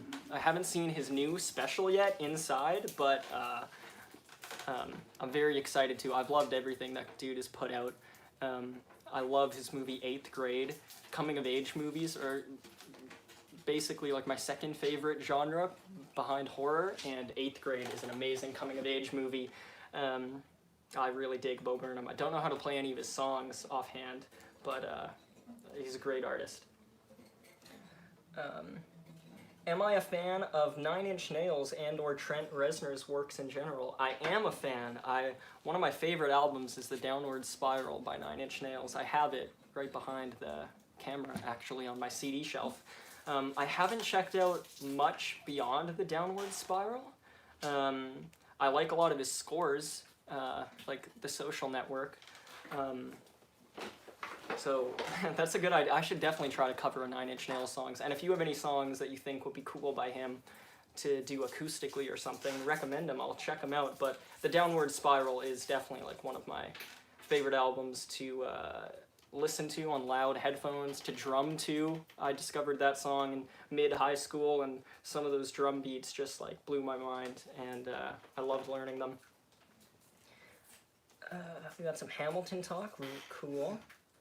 Musical is based on a biography of Hamilton that's revisionary based, which makes it kind of awkward to me. Yeah, I get that as well. That is, I've heard that, and you know, I'd have to see the play to see where I stand on that. But I feel that I've heard that before. Jacob says same. Watched as a young kid, and Julie Andrews is such a comforting character. Absolutely, I'm with you, Jacob. Fiona says I saw In the Heights on B-Way in 2008. Oh, gotcha. And Hamilton off Broadway in 2015. Went to school in New York City. Oh, that's amazing. I love New York City. It was always my dream to go to New York City ever since I was like, I don't know, 6 years old when I first saw my first like New York-based movie, which might have been Sam Raimi's Spider-Man. I wanted to go to New York City, and then it's in so many movies and TV shows and stuff. I was dying to go to New York City, and a few years ago, me and my roommate, my best friend, we drove the 6 hours, I think, on a Greyhound bus to go to New York City, and because I discovered that I had a great aunt who lived in New York City whom I had never met, I had never heard of, but it turned out she lived in New York City. She lives in Queens, She passed away this beginning of this year.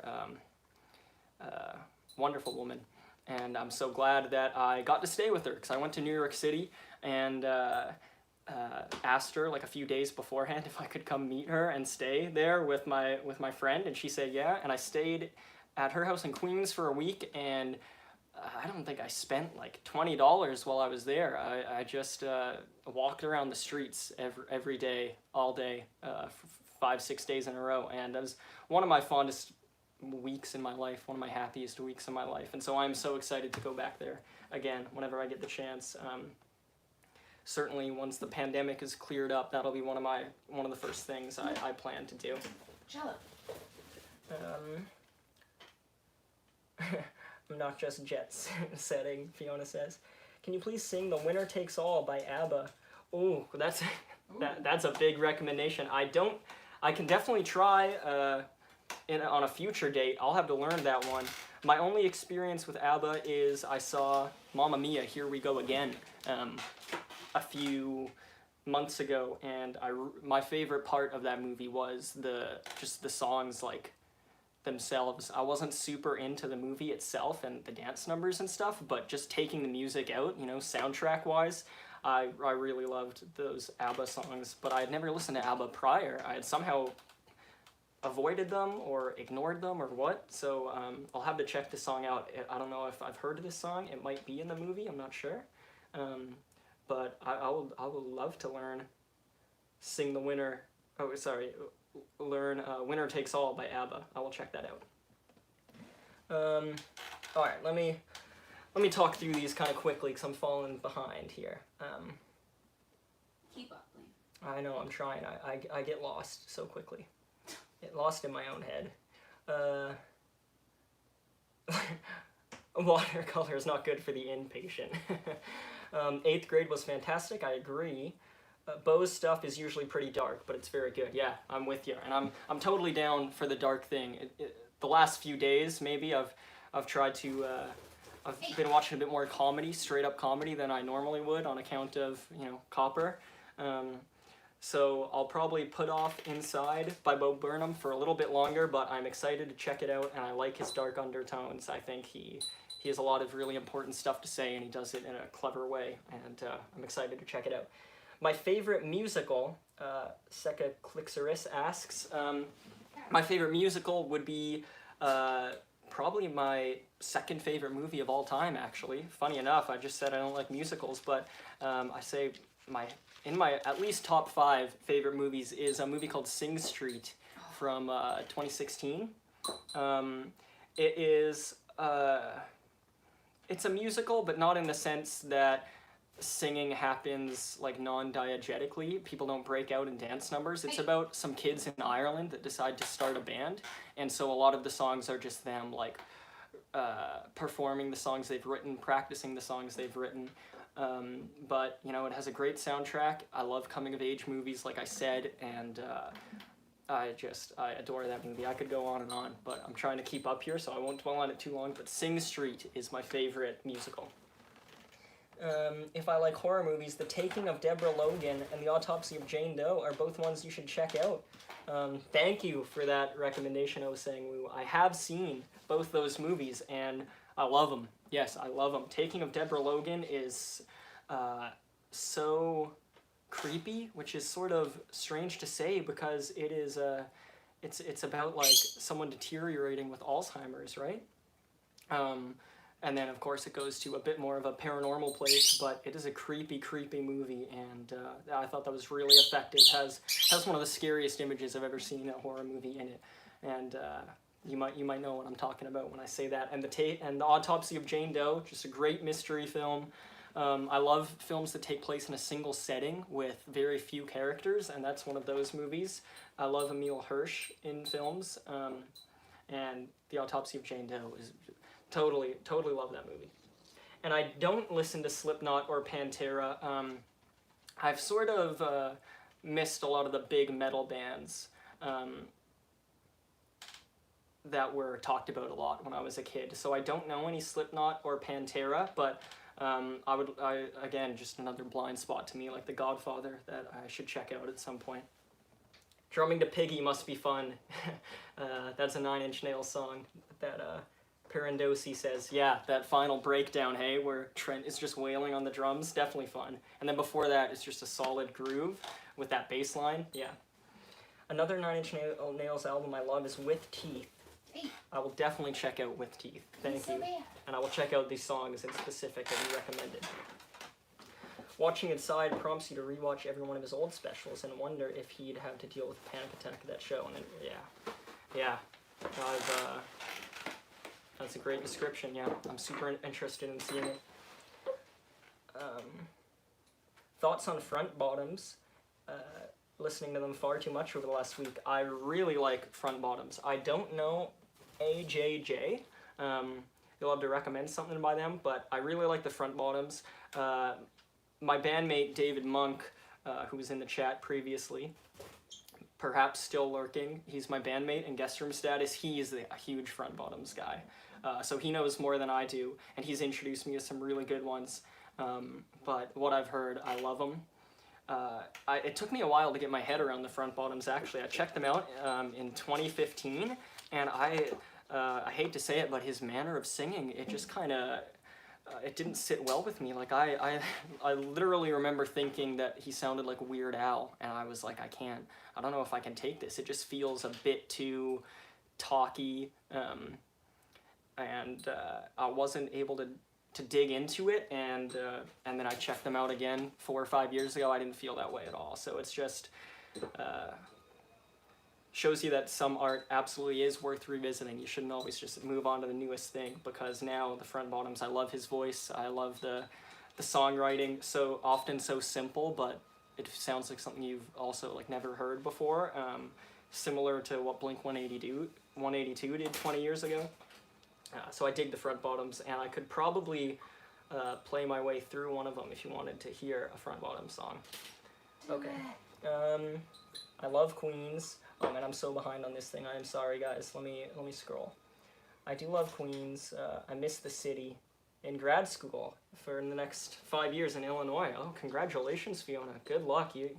I'll have to learn to love Chicago instead. I have visited Chicago, and it looks lovable. I can understand if you're a big NYC person, it's got to be a big change, but there's some good theaters in Chicago, I know that, right? Like I think it's called the Magic Box.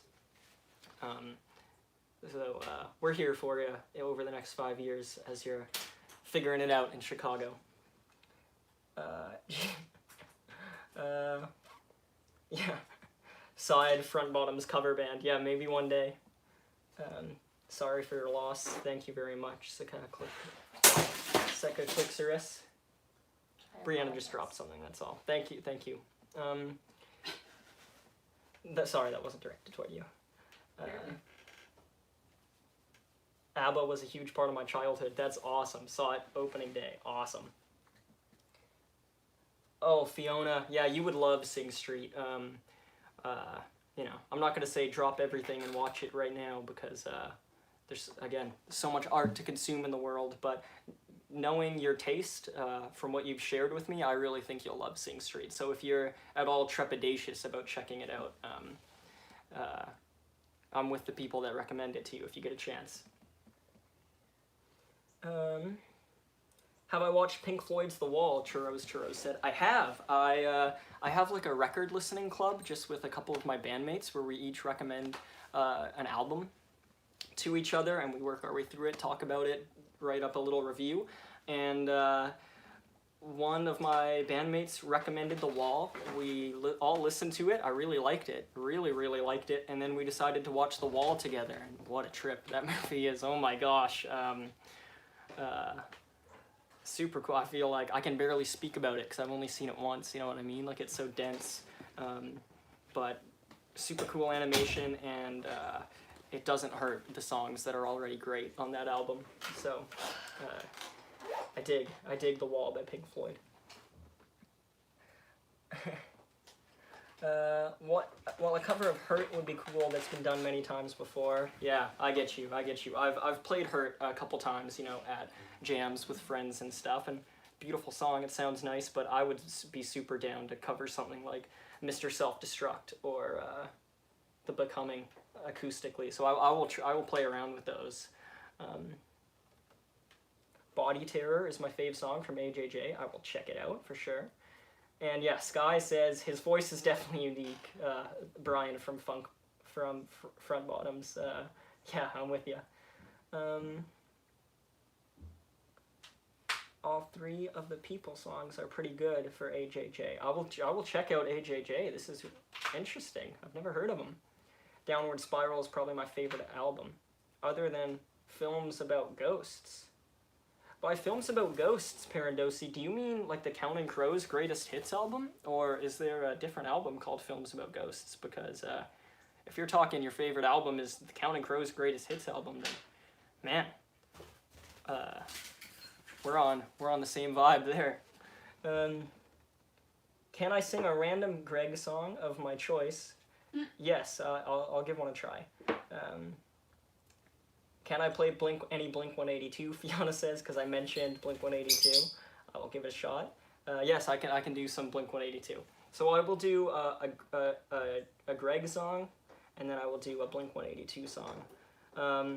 Parandosi, Counting Crows' Greatest Hits album. Oh my gosh, you are after my own heart. Counting Crows is my favorite band. And yes, August and Everything After. That's actually the last album I recommended in this record sharing club that I do.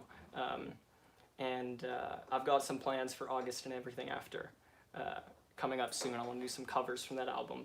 I love it. I love the Greatest Hits album, of course, because I love almost all their songs, and having them all in one place that's catnip to me. So that's so cool that you like the Downward Spiral and the Counting Crows Greatest Hits album. I love that. Okay, so I will try a Greg song, and then I'll give Blink 182 a shot. Okay, so a Greg song. I don't know a whole lot of the ones that he's, programmed and had someone work on him for him, like with the music collaborators that he has. That might be out of my range, but I can definitely do She Doesn't Love You, which is a song that he... it was originally a poem that he had written, like a spoken word piece. And it was my first collaboration that I did with him. I was procrastinating writing an essay in my third year of university. And so I went to his poetry page where he posts all his spoken word stuff. And we had talked about doing a collaboration for a good while. And I hadn't found anything that really clicked yet, and so I looked at this poem that he had posted, the She Doesn't Love You lyrics, and I decided to put it to some music, and I had to change around like a bit, like a line or two, and I added a line in there, but otherwise it's Greg's lyrics, I'm quite fond of the song, actually, even though I didn't write the words, I feel pretty close to it, so I'll play She Doesn't Love You, if that's cool. Fiona's mom loves Counting Crows. That's awesome. She does sound like she has great taste. And Sky says I'm into learning guitar, acoustic songs, and folk punk. Oh yeah, okay, cool. If that's the case, I will definitely check out AJJ. That's awesome. Thank you. Okay, let me try She Doesn't Love You. It's been a while for this one too. Because I kind of forget about this song, right? Because it's not on my channel. I don't know that I've ever played it live or anything, but it's worth a shot. Okay, so I even have it written down here just in case I missed some stuff in my little notebook. I have She Doesn't Love You. But I do. You're not the she in this one, Brianna, don't worry. But I do love you. Oh, I know. Okay, so I'll give She Doesn't Love You a shot. This is a song that is on Greg's channel, J-R-E-G, Greg, pronounce as you will. You can find it there, and I guess now you can find it here. This is She Doesn't Love You. She doesn't love you. She doesn't even like you, man. You're not even worth her time. She doesn't love you, and she will never love you too. You don't even cross her mind, except for when you cross her path, and even then, you only enter her vision, not her thoughts. She does not want to stay with you and hold your hand. She does not imagine holding you. You felt it, but that was just you. That was just you. That was just you.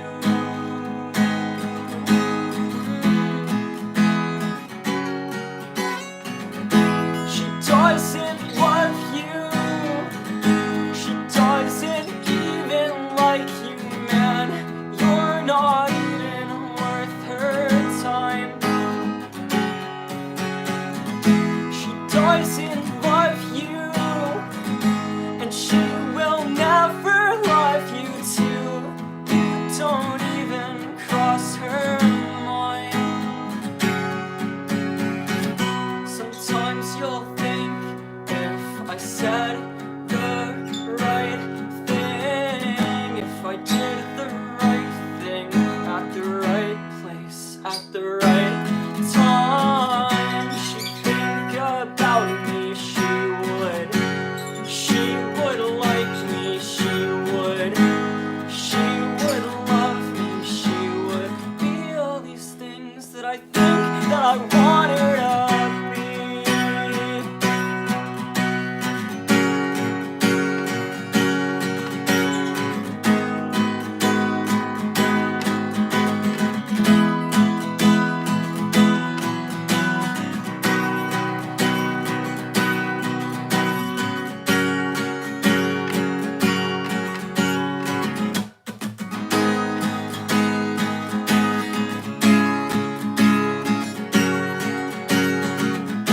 She doesn't love you. She doesn't even like you, man. You're not even worth her time. She doesn't love you. She doesn't even like you. So that's She Doesn't Love You. Let me check out the chats here. Oh man, it's tough to sit cross-legged for so long.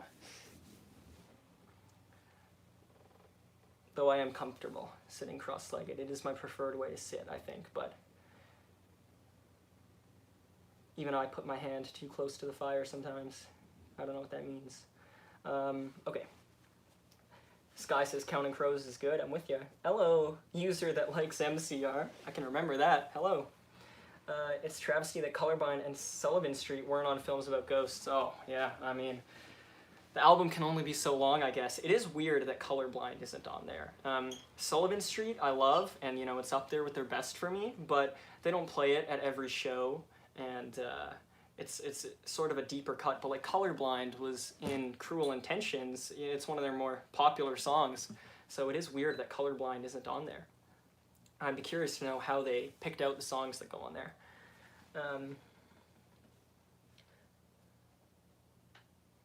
Fiona says I should get around to listening to Counting Crows. Yeah, I love them. I'll definitely do more covers of them, so if that's the only way you check them out, you know, that's fine by me. But I don't think I can scratch the itch that Counting Crows scratch for me, but my dad said they might be Giants fan. Cool. Rain King is one of Pern Denosi. I know I've said it before, but My eyes get crossed sometimes. That's one of his dad's favorite songs is Rain King. That's great. Yeah, one of my favorites too. A lot of quirky dad humor in They Might Be Giants. Saul says, thank you so much. Your singing's very beautiful. Thank you, Saul. Thank you very much. Fiona says, this is a lovely song. I forgot about it. Thanks. User that likes MCR, you sing very good. This song hurts. Beautiful. Thank you, guys. User that likes MCR is new here. Welcome.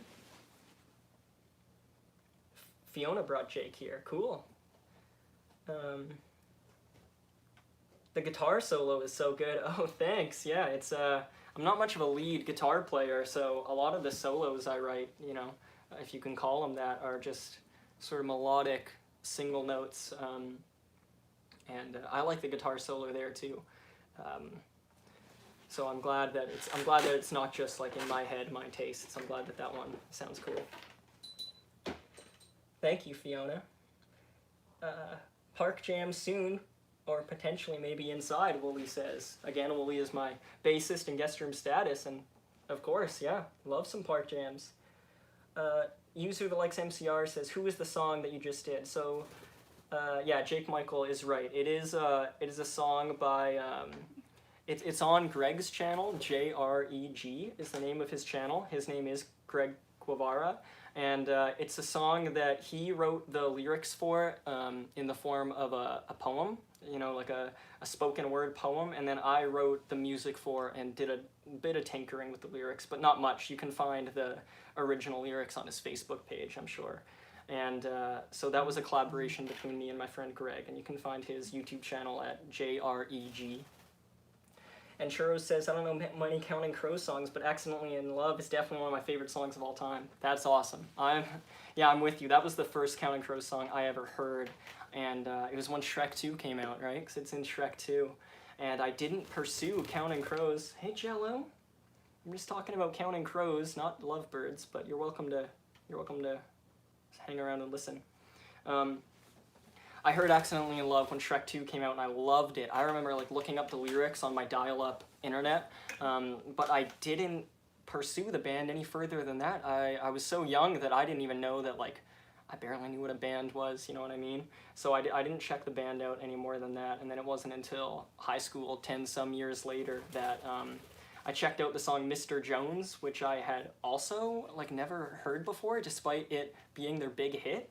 I just checked it out because in one of my favorite shows, Boy Meets World, it's revealed that Counting Crows is one of the characters' favorite bands, and so I thought, oh, I gotta check out Counting Crows then. I checked out Mr. Jones, despite it being their most popular song. I saw like so much depth in it, and I was just amazed. There are some lines in there, like the singer says, he says, I wish I was beautiful, and he says, I felt so symbolic yesterday in sort of like a sardonic way, and I just thought there's a lot of stuff going on here lyrically. So then I checked out the band a bit more, and I was blown away, and that became my second ever favorite band, I'd say, and it's been my favorite band ever since. That was a defining moment in my musical upbringing. Once I found Counting Crows, it opened a lot of doors.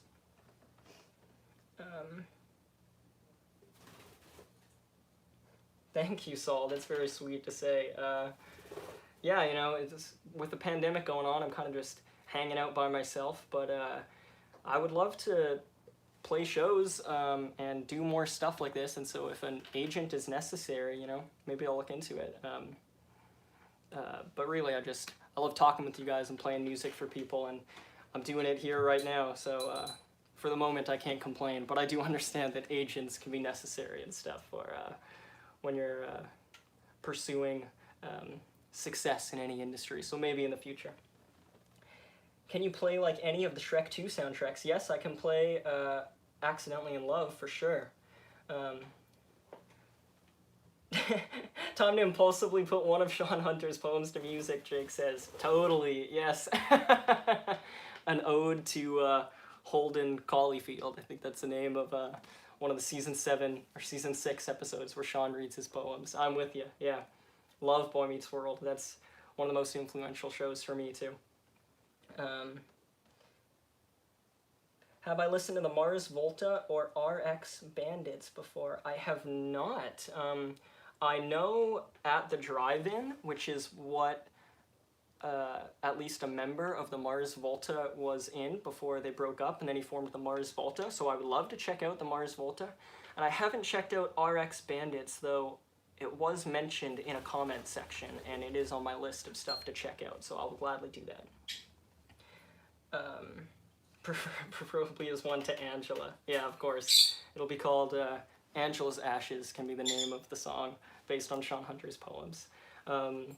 Okay, so I will do a Shrek 2 soundtrack song, a Counting Crows song, just because it seems like that's where the chat is taking us, you know? And I'm glad it is. I had a bunch of songs written down just because I was afraid I was going to run out of ideas, but, you know, just like again, you know. And then it turns out I don't think I need them. I'm having a lot of fun just figuring out what you guys are feeling and going for it. So I will do Accidentally in Love to the best of my ability.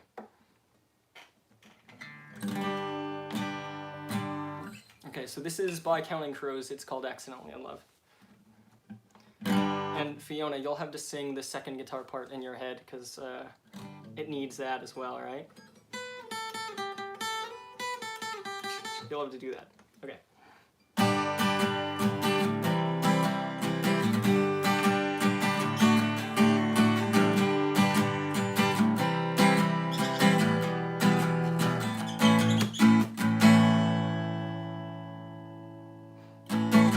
So she said, what's the problem, baby? What's the problem? I don't know. Well, maybe I'm in love.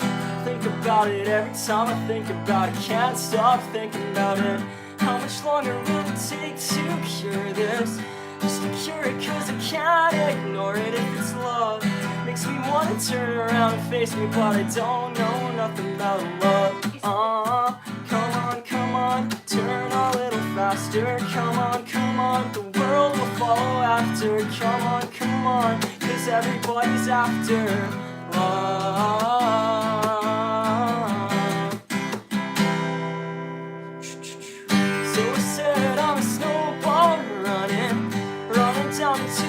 That's coming, all this love melting on your blue skies, belting out sunlight, shimmering love. Oh baby, I surrender to the strawberry ice cream, never ever ender all this love. Well, I didn't mean to do it, but there's no escaping your love. These lines of lightning mean we're never alone, never alone. No, come on, move a little closer. Come on, I wanna hear you whisper. Come on, get yourself inside her love.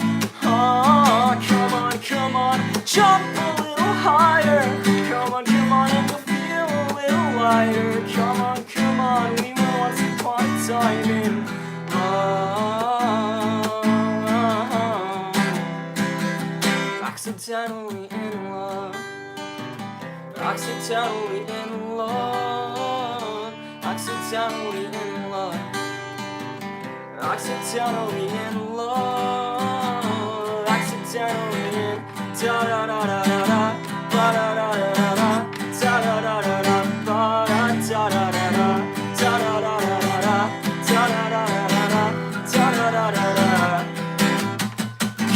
Come on, jump a little higher. Come on, the world's a little brighter. Come on, get yourself inside her love. I'm in love.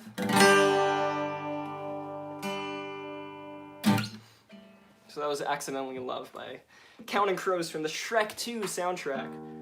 I think that's the superior of the Shrek films. It's been a while since I checked it out, but I think Shrek follows a similar trajectory that the Sam Raimi Spider-Man movies do, in that, like, it's arguable the second one is better than the first, but no one argues that the third is better than the first or the second.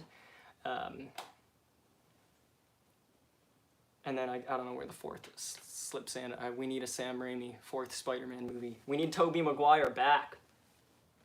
Okay, let me check out the chat. Okay, Fiona handled the second guitar, thank you. I'm glad you didn't miss it either, Second Clixorus. Saul says, Liam, you're the best. Thank you, Saul. Sounds beautiful. Thank you, Merely Mayhem. Sky says, it's nearly 2 a.m. I gotta head to sleep. Have a wonderful night. Love your stuff. Thank you for the lovely music. Thank you very much, Sky. Have a great night. I'm glad you stopped by.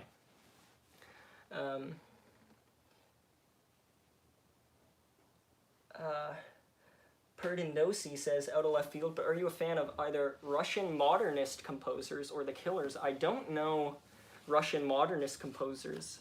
In fact, I don't know that so much that I'm not even sure if that's a band name or if you literally mean like Russian composers who do modernist music. You'll have to clear it up for me, but either way, I don't know. That sort of thing, but you'll have to tell me, man. But the Killers, I'm a fan of the Killers. I really like their, I don't know if I'd say I really like, I don't know it super well, but I like that first album, Hot Fuss. Particularly like Jenny Was a Friend of Mine, oh my gosh, and Mr. Brightside, love it. And then beyond that, I just know the singles, like When You Were Young, which is also a great song. So I like what I've heard. There are some singles they have on the radio that I like a bit less, but they definitely have some great songs. Can I play something by Against Me? To be honest, Merely Mayhem, the only song I know by Against Me on guitar and singing is the one that I posted very recently, which was Thrash Unreal, but I'd be happy to play that song if you want to hear it. We do need Toby back in the Spider-Man franchise. Kristaps says, it's 4 in the morning where I am and I couldn't sleep, so I started scrolling YouTube, and now I'm glad I couldn't sleep. Hey,